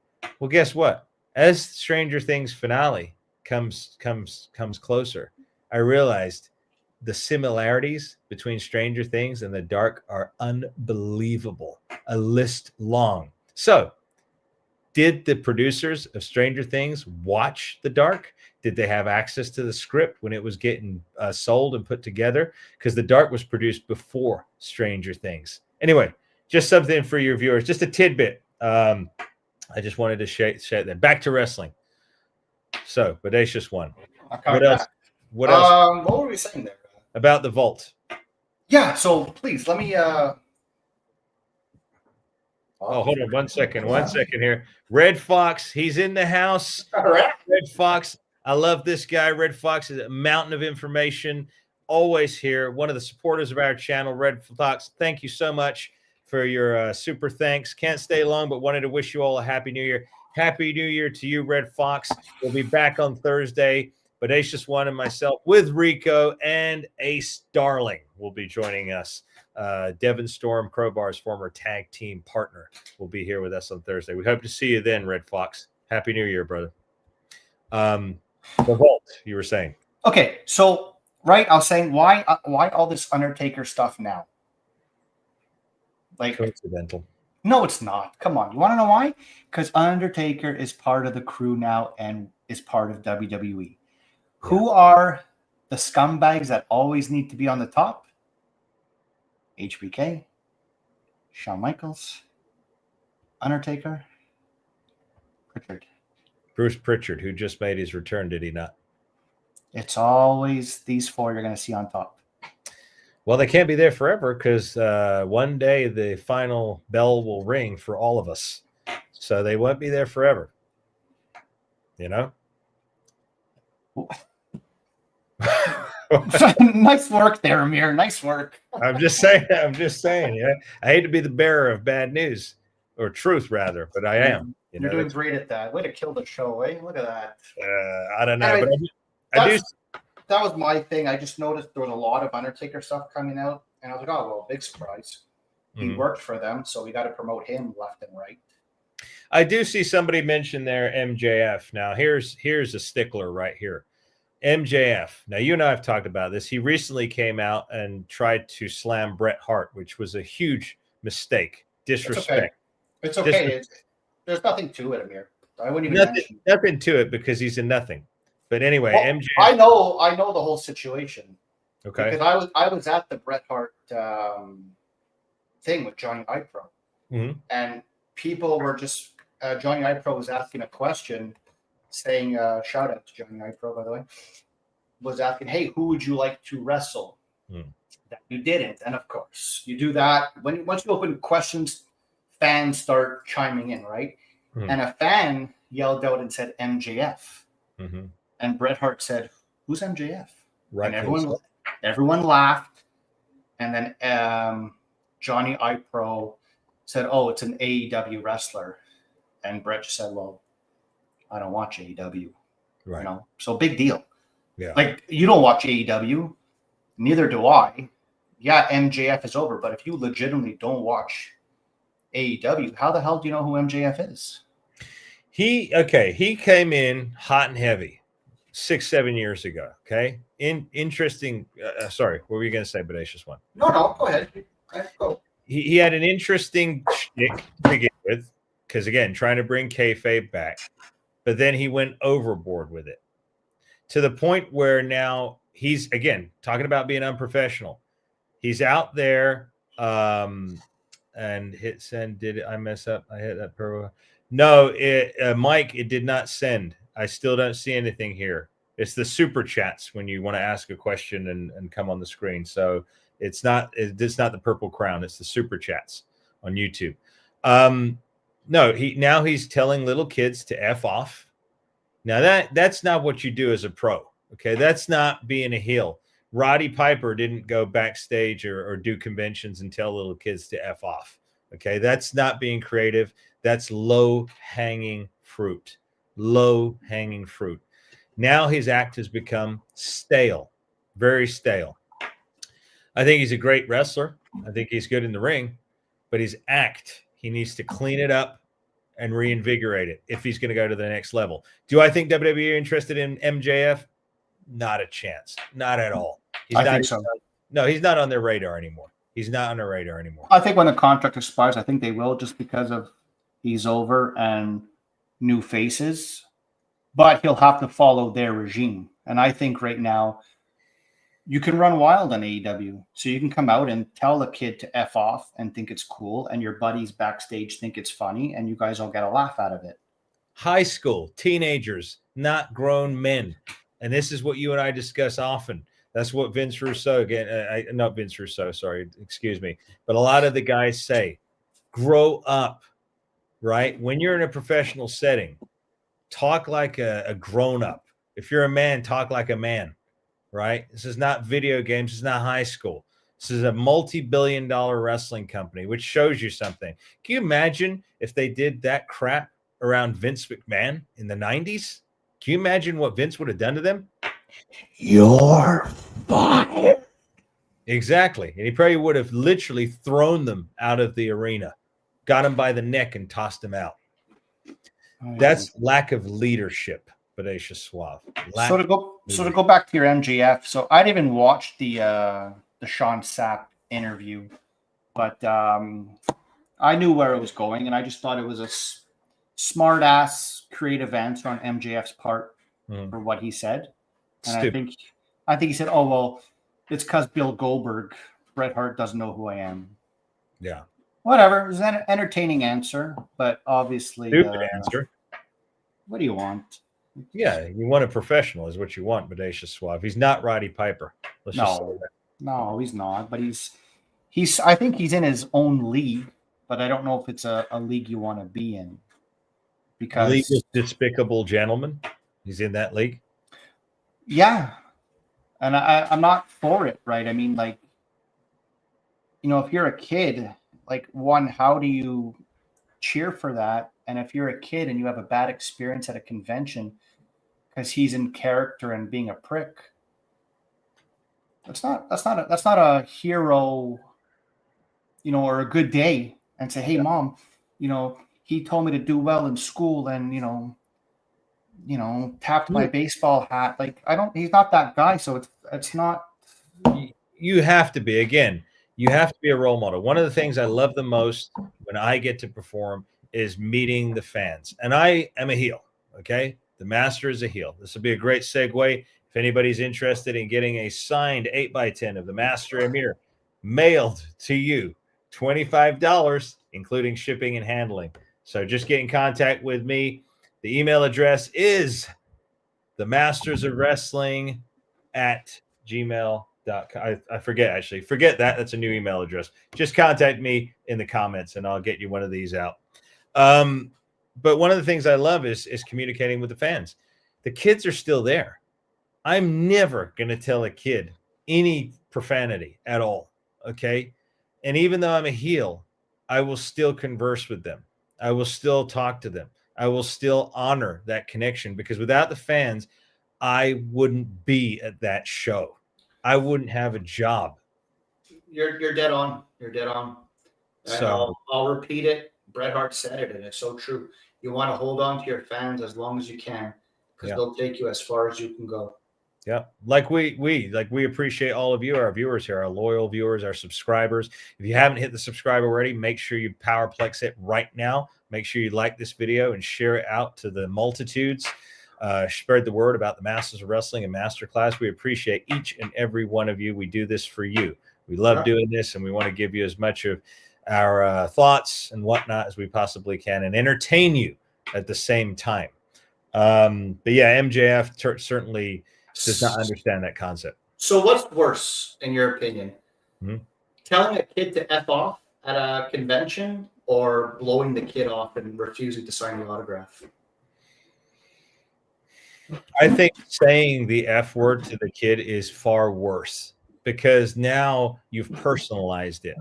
Once you've cussed that kid, you have smashed their dreams and their hopes, and now you have basically put them in. Again, what if this kid is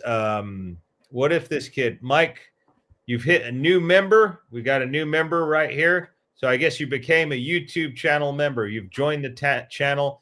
Thank you, Mike, for becoming a member of the Masters of Wrestling. You can do that for just $4.99 a month, ladies and gentlemen. Just $4.99. Hit the join button on the main page. There, we're going to have some new plethora of new members only videos where we go even harder into certain topics that we can't the rest of the time.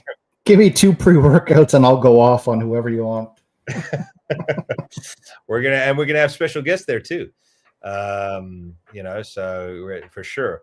What we were talking about, if you were to say F off to a kid, that's gonna say the kid is sick. MJF's not psychic. He's not God. He doesn't know if the kid's got a disease that is terminally ill, and he tells this little kid to F off. What a jerk. Yeah, no, I agree with you, because I think if you're in character and you refuse to sign the autograph, it's kind of expected, right? Because you're like, oh, well, it makes sense. He's an a-hole, right? Yeah. And that's what they would do back in the day, like Dr. D. David Schultz, right? That's his job, is to play that mean guy, or else his credibility is right out the window if he's there signing autographs backstage or something. Right. Exactly. So makes sense. Yeah. The world's different, and I think it's a very selfish world. And some people are, not everybody, but some people are. No, 100%. These some people are not, I guess, good human beings. They're just in for themselves, and I don't know. Again, Bret Hart taught me doesn't hurt to be nice. No, Bret Hart is truly one of the greatest, if not the greatest, that is still with us. I will say he did teach me 3 things, and I told him this in 2022. And he looked at me and he goes, "That'll get you a long way." And I'll never forget that. And I said, "You taught me to tell the truth, stand up for what you believe in, and never sell yourself out." Yeah. And that's the way I live every day. And remember that, students. That's definitely something, words to live by. I think we did a podcast recently, and someone said we need more Bret Harts in professional wrestling right now. And by gosh, we do. I hope that at least I, on my journey, will be contributing to that contingent of people like Bret Hart, because I definitely would mold myself after someone like that, rather than someone who, like an MJF, who's, for lack of a better term, a degenerate, essentially. That's all he is, a degenerate. But nonetheless, moving on. I don't want to give him any more time that he deserves. What other topics are trending and hot in the news right now, Bodacious Squad? You had a pamphlet. You wiped up my agenda. What is your agenda? We already went through it. I think I did pretty well here. I held the show for an hour and 25 minutes. Your turn. You close it out now. Okay. Well, we still got some time. I want to give the viewers a little bit extra time now. Again, if you got a super chat, super sticker, write us in. Mike Blake is dead on, and I'm just gonna bring that up because I sent it to you earlier this afternoon, so you can go and watch with your popcorn tonight and with your new PJs that you got. I think, did you get some Ultimate Warrior pajamas? You said for Christmas. Bodacious Suave, I'm an adult. I'm a man. I did not get Ultimate Warrior pajamas. Don't lie to me. You sent me the picture. You sent me the picture of the tassels and all that, and you're posing. So, anyways, you can watch. The Vault. They did release something today of the Ultimate Warriors, like great moments and all this stuff. And I watched a little bit, and it was funny. He's in like the coffin with Jake the Snake, and they're like in rehearsals. One of the greatest segments ever. Yeah, and Jake the Snake's kind of like, "Okay, are we ready to do this?" And Warrior's like, "Oh." So yeah, you can watch that. So that's true. That came out. Did they show the match against my Uncle Paul from WrestleMania 12? Yes. By the way, Trender leader. Yes. Did he? Did they show the match? I didn't watch that far, but who cares? 55-second match. It was very short, yeah. But again, at the end of the day, Warrior was just coming back. He was a bigger star than Uncle Paul. Was he advertised for that pay-per-view? Or was it just like he showed up and that's how they introduced him? No, and we're going to get the inside scoop because our new co-star over on the Ultimate Truth podcast is going to be launching right here. Mike Tavares, the ultimate source himself. He's a former journalist in pro wrestling. He's been in the business for years. He worked directly with and for the Ultimate Warrior from 1995 till approximately 2000, 2001. All the Warrior University. He was there when the WWE put out a trailer saying the Warrior was coming back right after In Your House 5 in late 95. On the Vault, I did see Warriors like talking about his school. Like, remember Warrior University? And what did he say? Right on the money. What did he say? What did he say? I don't know, because I mean it's pretty funny looking back, and we're older now and all that. But I wonder, would you want to get trained by him as a wrestler? Yes, and I'll tell you why. Or Zor's pal. I don't know if I would. I tell you why. I tell you why I would love to be trained by the Warrior. I didn't say character, eh? I didn't say character. It doesn't matter, because Warrior forced people to become. He was very tough on the kids. I remember seeing the training videos. Did you see the poor kid like at the gym? He's like yelling at the kid. Hey, that breeds better character. Wow, Christ! If I can't lift the 500 pounds, cut me some slack here. I'm 14 years old. Oh yeah, I'm not going to force you to fit 500 pounds. Steve, again, just so you know quickly, and we'll come back to the Ultimate Warrior. I don't know if we can do anything in Toronto. It's just going to be starting out here in Southern California first. But 2026, I'm going to be across the country. We got some stuff in the works with some of the big companies. So I will be out and about as the Master Amir performing and wrestling, along also with my tag team partner on occasion, the Victorians, Gunjack himself, and the Bodacious Suave. We'll be out and about. We'll be in conventions and whatnot next year, won't we, Bodacious One? I'm hoping. Oh, we will be. So we will be for sure. Up in Canada as well. Well, I know I got that Gatineau thing there May 26th. Yeah. So we more than likely will be at that show, wouldn't we, Bodacious One, like we were last year? Yeah. Yeah. So more than likely. But coming back to the Warrior, because he understood character big time. He understood. I mean, again, just watch SummerSlam 88. Biggest pop that night when he came out and took the Intercontinental title from Honky Tonk Man. And again, it's like I said the other day, anybody that says the Warrior can't work, go and watch WrestleMania 6 and go and watch WrestleMania 7. Both of those were 20-plus minute matches that told a compelling story. The Warrior, again, this was in a day when guys didn't rehearse for 25 million times the match beat for beat, which, again, is something I don't like. I will call it on the fly. Let's call it in the ring, okay? Warrior called that in the ring with Savage and with Hogan, and it was a masterpiece. Both of those matches, masterpiece. You're not wrong at all. You're really not wrong. But Warrior and Rude, exactly same thing. Yep. yeah, I'm just curious, and we don't know, but just having a discussion here. Didn't Warrior fight Hogan in WCW? Yes, he did. How did that match do? That was awful, but I believe it's because Hogan was severely involved in the whole direction of it because he had creative power in WCW at the time. Okay. And he wanted to get him back for beating him at WrestleMania 6. Are you serious? Like, is that not childish? It is childish, but again, I'm not going to condemn because Hulk Hogan is a legend. I am still sad that he's passed. I respect Hulk Hogan. He's fantastic for pro wrestling. Probably one of the largest in life characters of all time in the WWF and WCW. So yeah, God rest his soul. But yeah, there was some backstage crap going on there. Because back then, it's not like today where if they're going to do a program with me and you, I don't think we're going to generate money because we already have guaranteed contracts, right? Correct. Where back then you were paid off if you wrestled and what the house drew. Yeah. Why would you sabotage the match? But that to me just tells you Hogan's ego. But then again, did Hogan, because remember our dear buddy, Jacques Rougeau, a.k.a. the Mountie, one half of the Quebecers and the Fabulous Rougeau brothers. Hogan went to Canada, I believe it was Montreal, was it not, during the height of his WCW reign, and he put over Jacques Rougeau right there. It wasn't on TV. Doesn't matter. He still did it for the hometown. Listen, Jacques had to pay him, and it wasn't on TV. Jacques, who's been on our podcast, Yeah, go back if you want to see the interview. We got to get him back on. And Ray Rougeau too.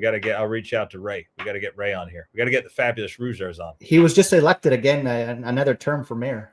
He's been how many terms now? I know it's like, I think John Cena's whole career he's been mayor of this town. Tell you what, stand out. Shout out to Ray Rougeau and Jack. Gentlemen. Rougeau, two class acts, good friends of ours, class acts. If you're watching this, Jack and Ray, God bless you both. Hope you had a good Merry Christmas and Happy New Year to the both of you. Yeah, they'll definitely be back with us in the new year right here, Bodacious Suave. Yeah, because I'd like to use Jacques to promote the show in Gatineau for May. Yeah, yeah. Like he's the one pretty much running it. So yeah, absolutely. That's going to be a tremendous outing. But yeah, I didn't see too much of the Warrior stuff. I'm looking forward to seeing it. Maybe tomorrow I'll give it a check because obviously the Warrior was my favorite. That really didn't go down well with Uncle Paul when I was a kid after the whole incident at WrestleMania 12. Yeah, that was still part of the punishment. Hmm? Was that part of the punishment because of what was first, the curtain call or Warrior? No, the curtain call came after Warrior because remember, Diesel, Kevin Nash, was still at that. He was at. No, hold on. Because Razor had left. So it might have been, damn it. Because Razor Ramon was not at WrestleMania 12. He was not on that card. He had left at the In Your House. The In Your House prior was his last match against the 1-2-3 Kid, a.k.a. X-Pac. Did Diesel fight The Undertaker on WrestleMania 12? Were they the match before Shawn and Brett? No, they did fight at WrestleMania 12. It was Undertaker against Diesel, and that was Diesel. Kevin Nash had one more pay-per-view. Oh, what? Wait a second. No, there was a pay-per-view after that. No, Razor did not. He was still there because then they had that pay-per-view following WrestleMania where it was Diesel against Shawn, and it was Warrior against Goldust. So yes, and Razor against 1-2-3 Kid was on that next In Your House, the April after that WrestleMania. So yeah, the curtain call must have come just after that. Well, So Chronic says curtain call was 95. Was it? It can be 95 because Diesel and Kevin Nash, Kevin Nash and Scott Hall wound up in WCW in 1996. They came right before Bash at the Beach. So I think it was like around summer of 96, like May or June. Yeah, it was somewhere between that In Your House and the June when they showed up on Nitro. Because I remember SummerSlam 96, which would be August, none of them were on the card. No, the main event, Meaning Diesel or Razor Ramon. no, because the main event of SummerSlam was Shawn Michaels against Big Van Vader. You know Vader was supposed to win that match, eh? I didn't know that. Spill the beans, Bodacious Suave, you backstage sleuth. Well, again, we were talking today because, guys, I don't like Shawn Michaels. I got a problem with his personality back in the day. He was just such a He was a good prick. friend. He was an effing prick. He was a good friend of Vince McMahon. Don't forget. What did I tell you today on the phone? I said for sure they were getting it on. I am convinced. I agree with Bret Hart. They were getting it on, and who cares if they were? Who cares? It doesn't change anyone's life. But Shawn Michaels never got in trouble for nothing. Nothing. Nothing at all. If anybody did what Shawn Michaels was doing on TV, your ass was grass. Yeah. So Vince, from what I heard, was thinking of giving Vader the title, and Shawn Michaels got in Vince's ear and said, no, he's not ready. Mm-hmm. That's how Psycho Sid got it a few months later. Wasn't Sid fantastic? Speaking of Sid. Well, I'd like to give Vader his credit here, right? I mean, he was a big, bad dude, you know? He was good. Stiff. He was stiff and smelly, apparently. He never washed his gear. But he was a great, I mean, like someone just so chronic just put out that he was awesome in WCW. Yeah, he was. WCW, Vader freaking dominated WCW in the early 90s. Again, man, just... So if you go back to SummerSlam 96, you'll hear it. Shawn Michaels yelled. I guess Vader missed a spot when he was supposed to jump off the top rope, and Vader did something. I don't know if he moved. I can't remember. Uh-huh. And Shawn Michaels yelled at him out loud in the ring, "What the F you doing? I told you to stay down." Damn, I'm gonna go back and watch. Talk about professional.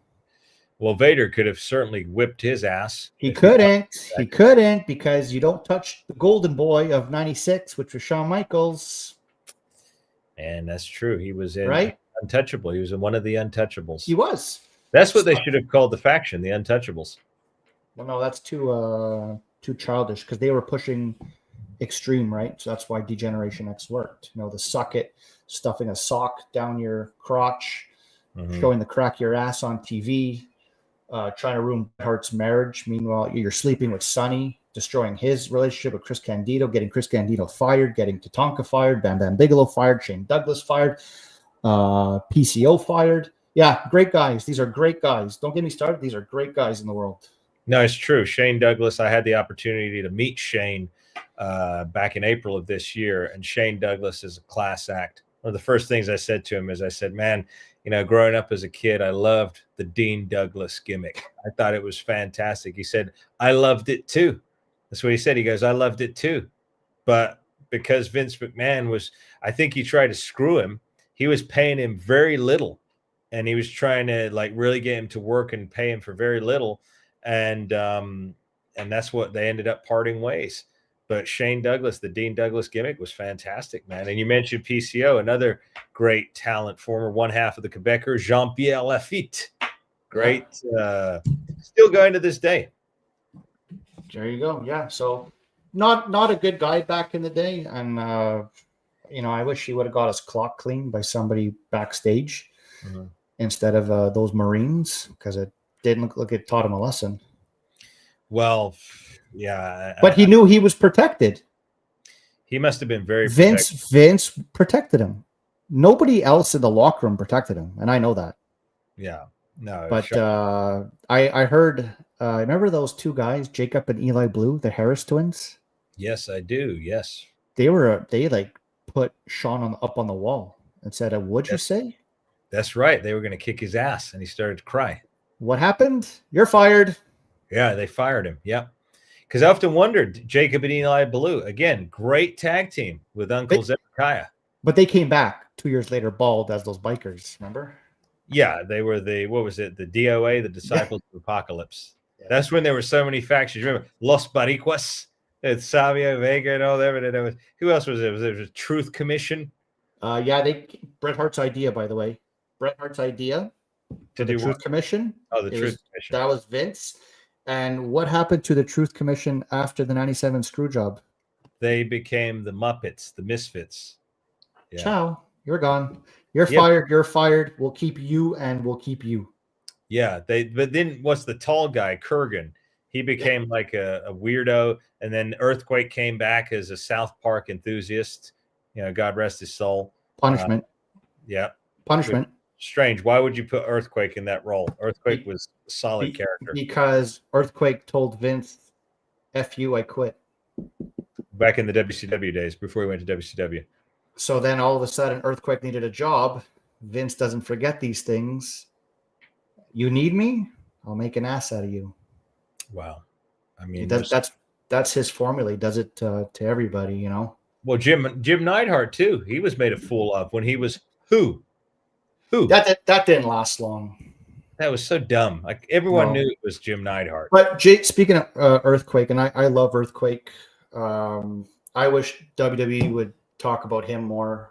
Mm-hmm. But Jason Sensation, by the way, can do a great Earthquake impersonation. Yeah, but has some funny stories about Earthquake. Okay, and will tell you that Earthquake wasn't like happy about that character, and he felt like, come on, I know people would love to see me as Earthquake, but what can you do? Well, we'll certainly get in with Jason Sensation about that right here live on the podcast when Jason joins us, hopefully in a couple of weeks from now. He's out. He's on a vacation right now, let's just say. But he will be here with us. We got about 20 minutes left. So if you've got a question, if you want to get involved in a conversation, if you want to appear on the screen, make sure you slap that super chat or hit a super thanks. That's what they're there for. Help this channel go. We greatly appreciate the support. That's what helps keep our wheels spinning. That's what keeps us excited and giving the energy to entertain each and every one of you like we do week in, week out. And just again, a recap, we got Luke the Bushwhacker coming on, Renee Dupree, Ace Darling, Crowbar, Devin Storm. We've got Jason Sensation coming on, Chris Masters down the line. We got quite a few coming on in the next few weeks. They're going to be joining us. Of course, Paul Roma is going to be joining us, Rico Constantino, Mario Mancini, if we can bring him back down to earth, because he's a celebrity now. His head's way too big there, pal, from what I hear. Way too big. Originally, he was just a celebrity cheesecake maker. Now he's taken off bigger. I don't even think he's doing the cheesecakes anymore. No, I don't think he needs to. He's going to become a friggin' movie star soon. So we'll keep you up to speed with what's going on with Mario. Again, Steve, just as is customary. Oh no, he's not asking a question. No worries. I thought he was asking a question. Like I said, we try and keep it to people who ask questions. We bring them on the screen. They hit the super chat, and that's the way we do these on these live streams.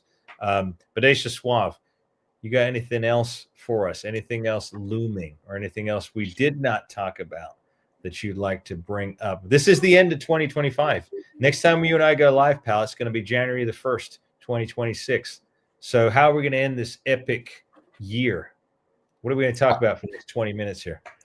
We don't have to talk about it tonight, but we can gear up and guys can tune in here. But remember we spoke about who would you rather work for, Vince or your Uncle Paul?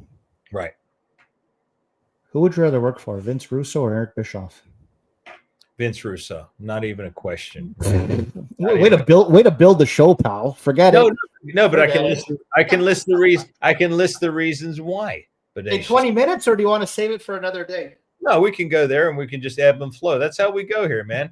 We just ebb and flow. We go where the spirit takes us. And guys, I just want to let you know, doing this show is not easy with Amir. I have to have a book of notes because he just cuts me off and gives all the answers away. So I got to have tons of material here. And as you can see, he just screwed that one up. Well, okay, let's analyze this again. Okay, viewers, again, Eric Bischoff, Vince Russo. Vince Russo is a very, very intelligent man. I'll tell you why. He understands how to write. He's a writer. So he gets to see wrestling from afar.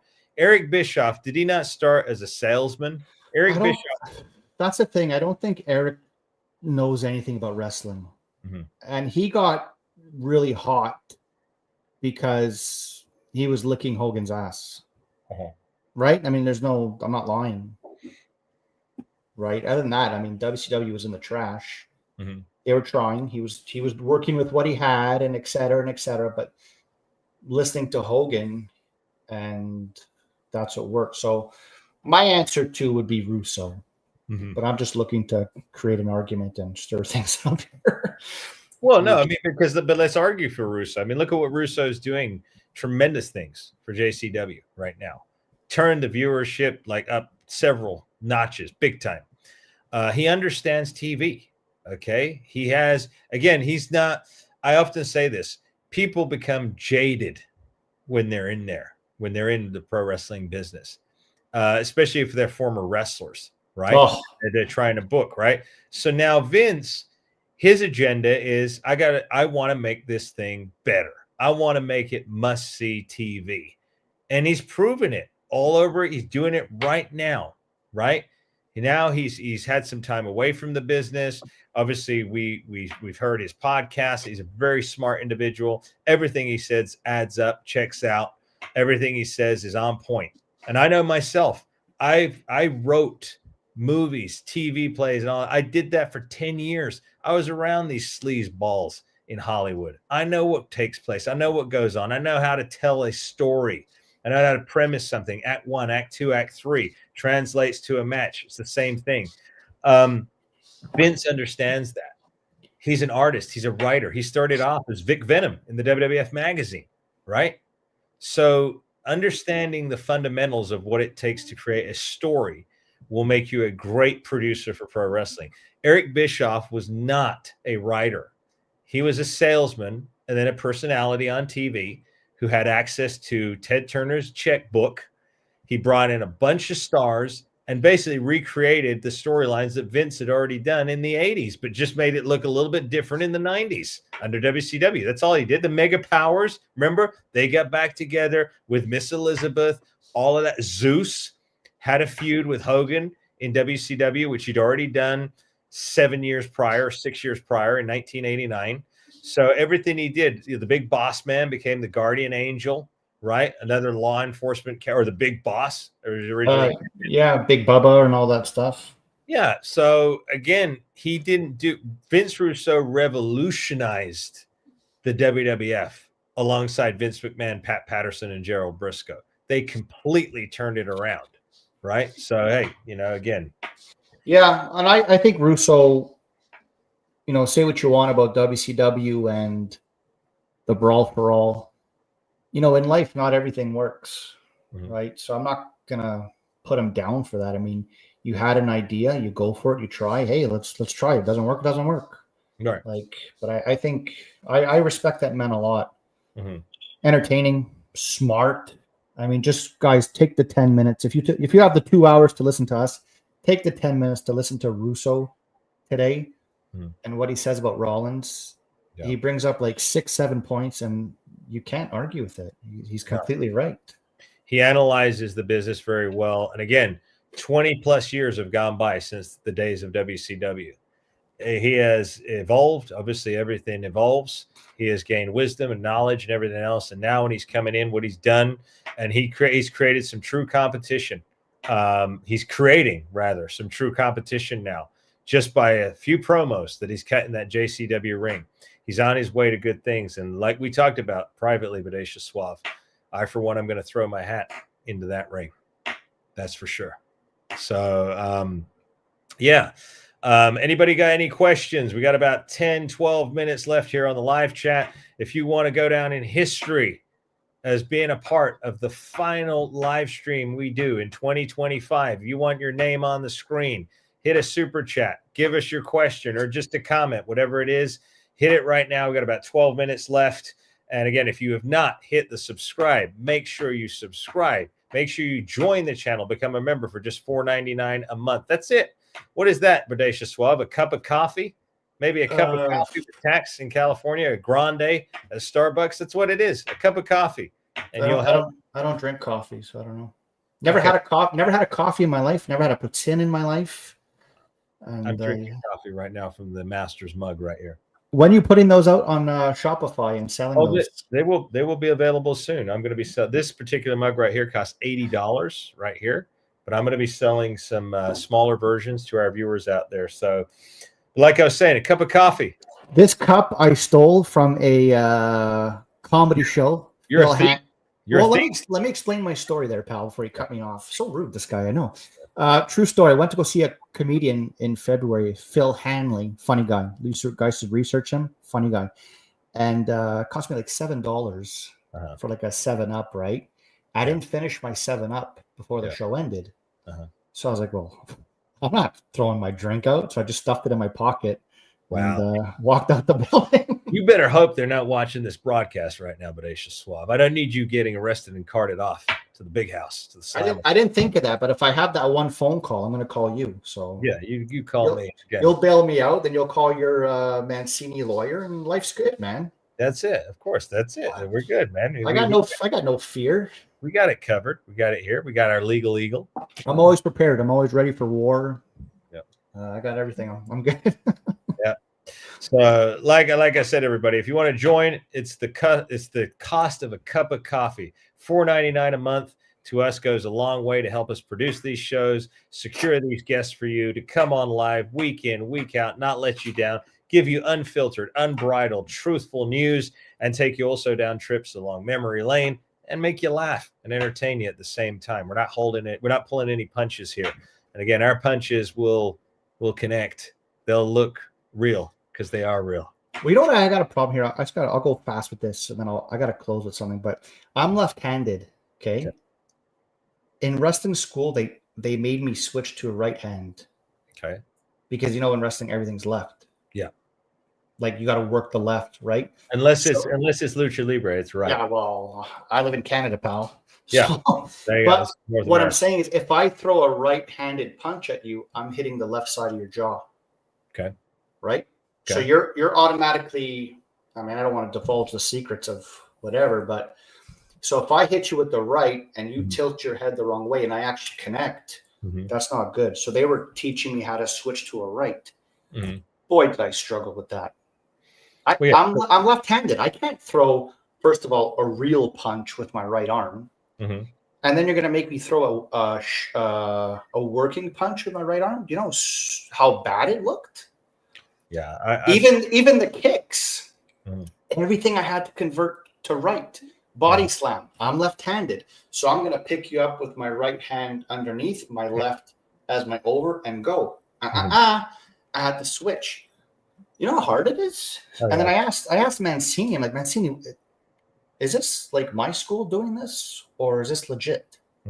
Because Jerry Briscoe's left-handed, if I'm not mistaken. And he would throw his punches with the left hand.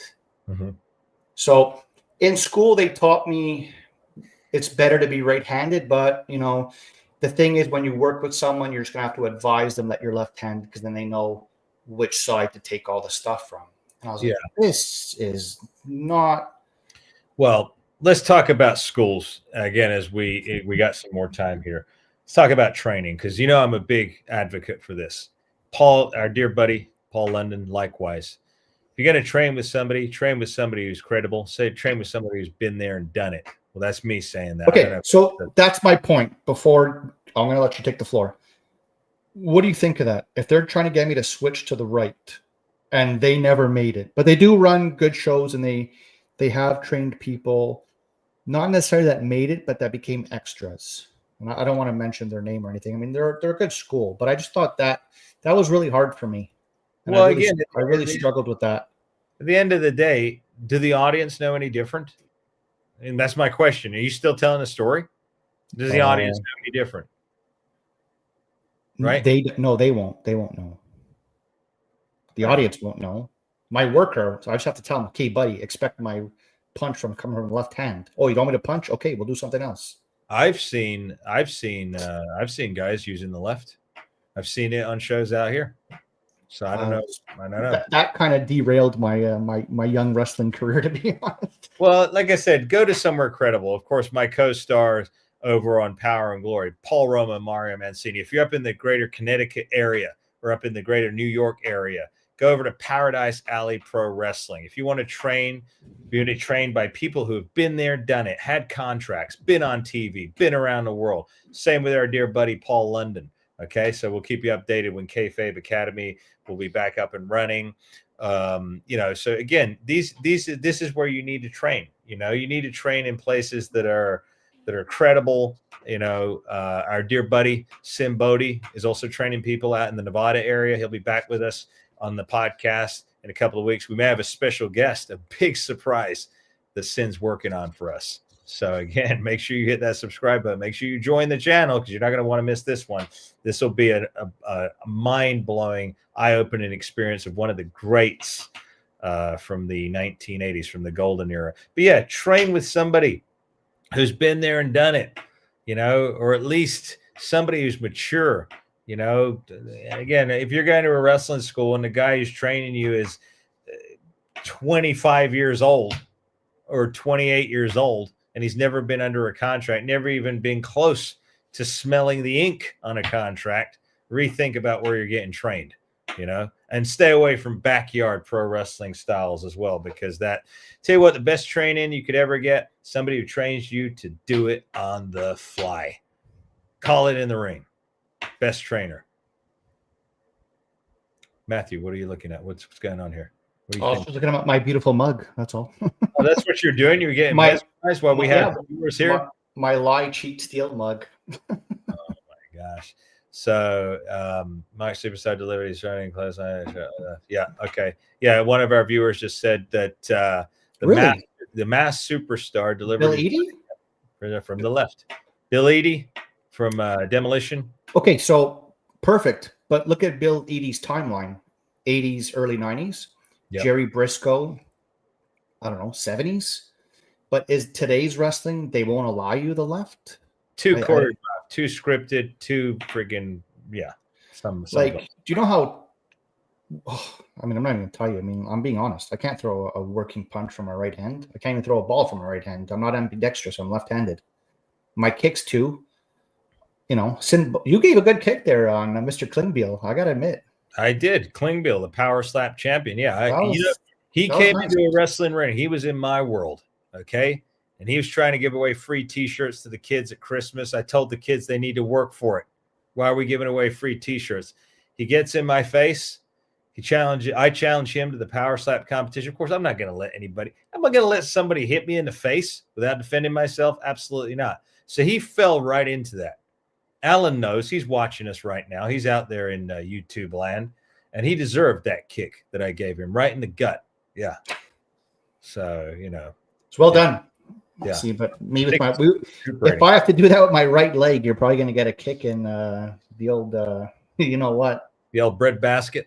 Exactly. So, trend leader. If you want to ask a question, we got a few minutes left. As is customary with everybody else, you got to hit a super chat. You got to hit one of those super chats or super thanks, and then we'll bring you up on the screen because I just want to keep in accordance. Those are the rules set out on the live stream, so we're going to keep in accordance to that. That's how we answer questions and bring you up on the screen. But we do appreciate you. We appreciate you being here and joining us. We're very, very, very well received. When's the next show? Thursday? We're doing a live on Thursday, and we will have Ace Darling, former tag team. He competed in the Cruiserweight division in the WWF in the late 90s, had matches against the likes of Too Much, Scotty Hottie, and Brian Christopher. Scotty Too Hottie and Brian Christopher. And he'll be with us. And also our dear buddy, our main star of Style in the Podcast, Rico Constantino. He will be. So, though, Ace Darling was like an enhancement talent in the 90s. He's got some stories, boy. Like he worked for Vince and WCW. Like taking the finishers of you got to hear this story. When he took the finisher to these guys, to the Quebecers, how stiff it was. Oh, we're gonna get into all of the juicy. You remember their finisher? He would like flip you over, and he goes, "Oh, PCO landed right on me." The trick is don't land on him. Like you land over him, but your upper back will land on the guy's belly. Yeah. Right. Yeah. No, he landed like flush on him and like completely winded him. But that's what they used to do to the enhancement talents. They were like a little bit rough, right? Yep. Yeah, they were a little bit rough. But at the end of the day, I've seen some of his matches. Ace Darling, a tremendous, I would dare say, ahead of his time. Ahead of his time. I was just blown away by some of the performances that he put on, some of the matches with Devin Storm, a.k.a. Crowbar, when Crowbar had, what's her name? Daphne. Daphne. He had another valet who went on to be a very big star. What was her name? Oh, she was in ECW. What the heck was her name? Francine, Dawn Dawn Marie. Marie. That was it. Dawn Marie. So she was it. She used to accompany Devon Storm to the ring during the matches when Ace Darling and he would tussle, as it were. So yeah, you're not going to want to miss that, viewers, because he's worked for Vince, he's worked for Bischoff, he's worked for WCW, he's been on the independent circuit. Now he's in the podcast realm. He joins me on occasion over with Rene Dupree on the Cafe de Rene. He's got his own podcast, Wrestling. You know, I gotta say, Amir, though, I'm like very disappointed. You have French heritage, right? Oui, bien sûr. Why don't you show Jean-Paul Levesque? Yeah, that whatever. Yep. Why don't you show up with a baguette ever on the Cafe de Rene? Because I've had this discussion with Renee. Okay, you know, we don't eat bread. Okay, we don't eat baguettes. Wow. Too much carbs, eh? Too much carbohydrates for you guys. Even though we're Frenchmen, we don't eat the baguettes. That's it. And we don't eat the baguettes as well. Period. So, but anyway, I think this brings us to a close. I know our viewers still want to hang on. If you want to see more, join and become a channel member. It's just $4.99 a month, the price of a cup of coffee, and that helps us grow and expand, and it keeps us going here. It keeps the cogs greased and keeps. Did you want to talk like 3 minutes about the Ted DiBiase situation? I think we'll save that. We'll save that for Thursday with Ace, because I'm sure Ace obviously he knew Ted DiBiase, his father, so I'm sure he'll have some stories for us, and maybe he got to meet him when he was a kid. It's a very sad situation anyway that he turned to criminal activity, and now he's going to be facing some hefty prison time. Very hefty. He may not ever come out. Yeah. Very sad situation. So, but anyway, any closing statements before we end this, the final live show of the year, Bodacious Suave? Yeah, I'll just take a minute. Amir, you know, and maybe some of you guys know with what I'm going through. I'm currently battling cancer. I'm going to be starting my chemotherapy in 2 weeks, and I'm good. I'm happy to be alive. I'm glad to be here with you guys. 2025 was a good year, and I'm learning a lot about gratefulness lately since I got delivered this news.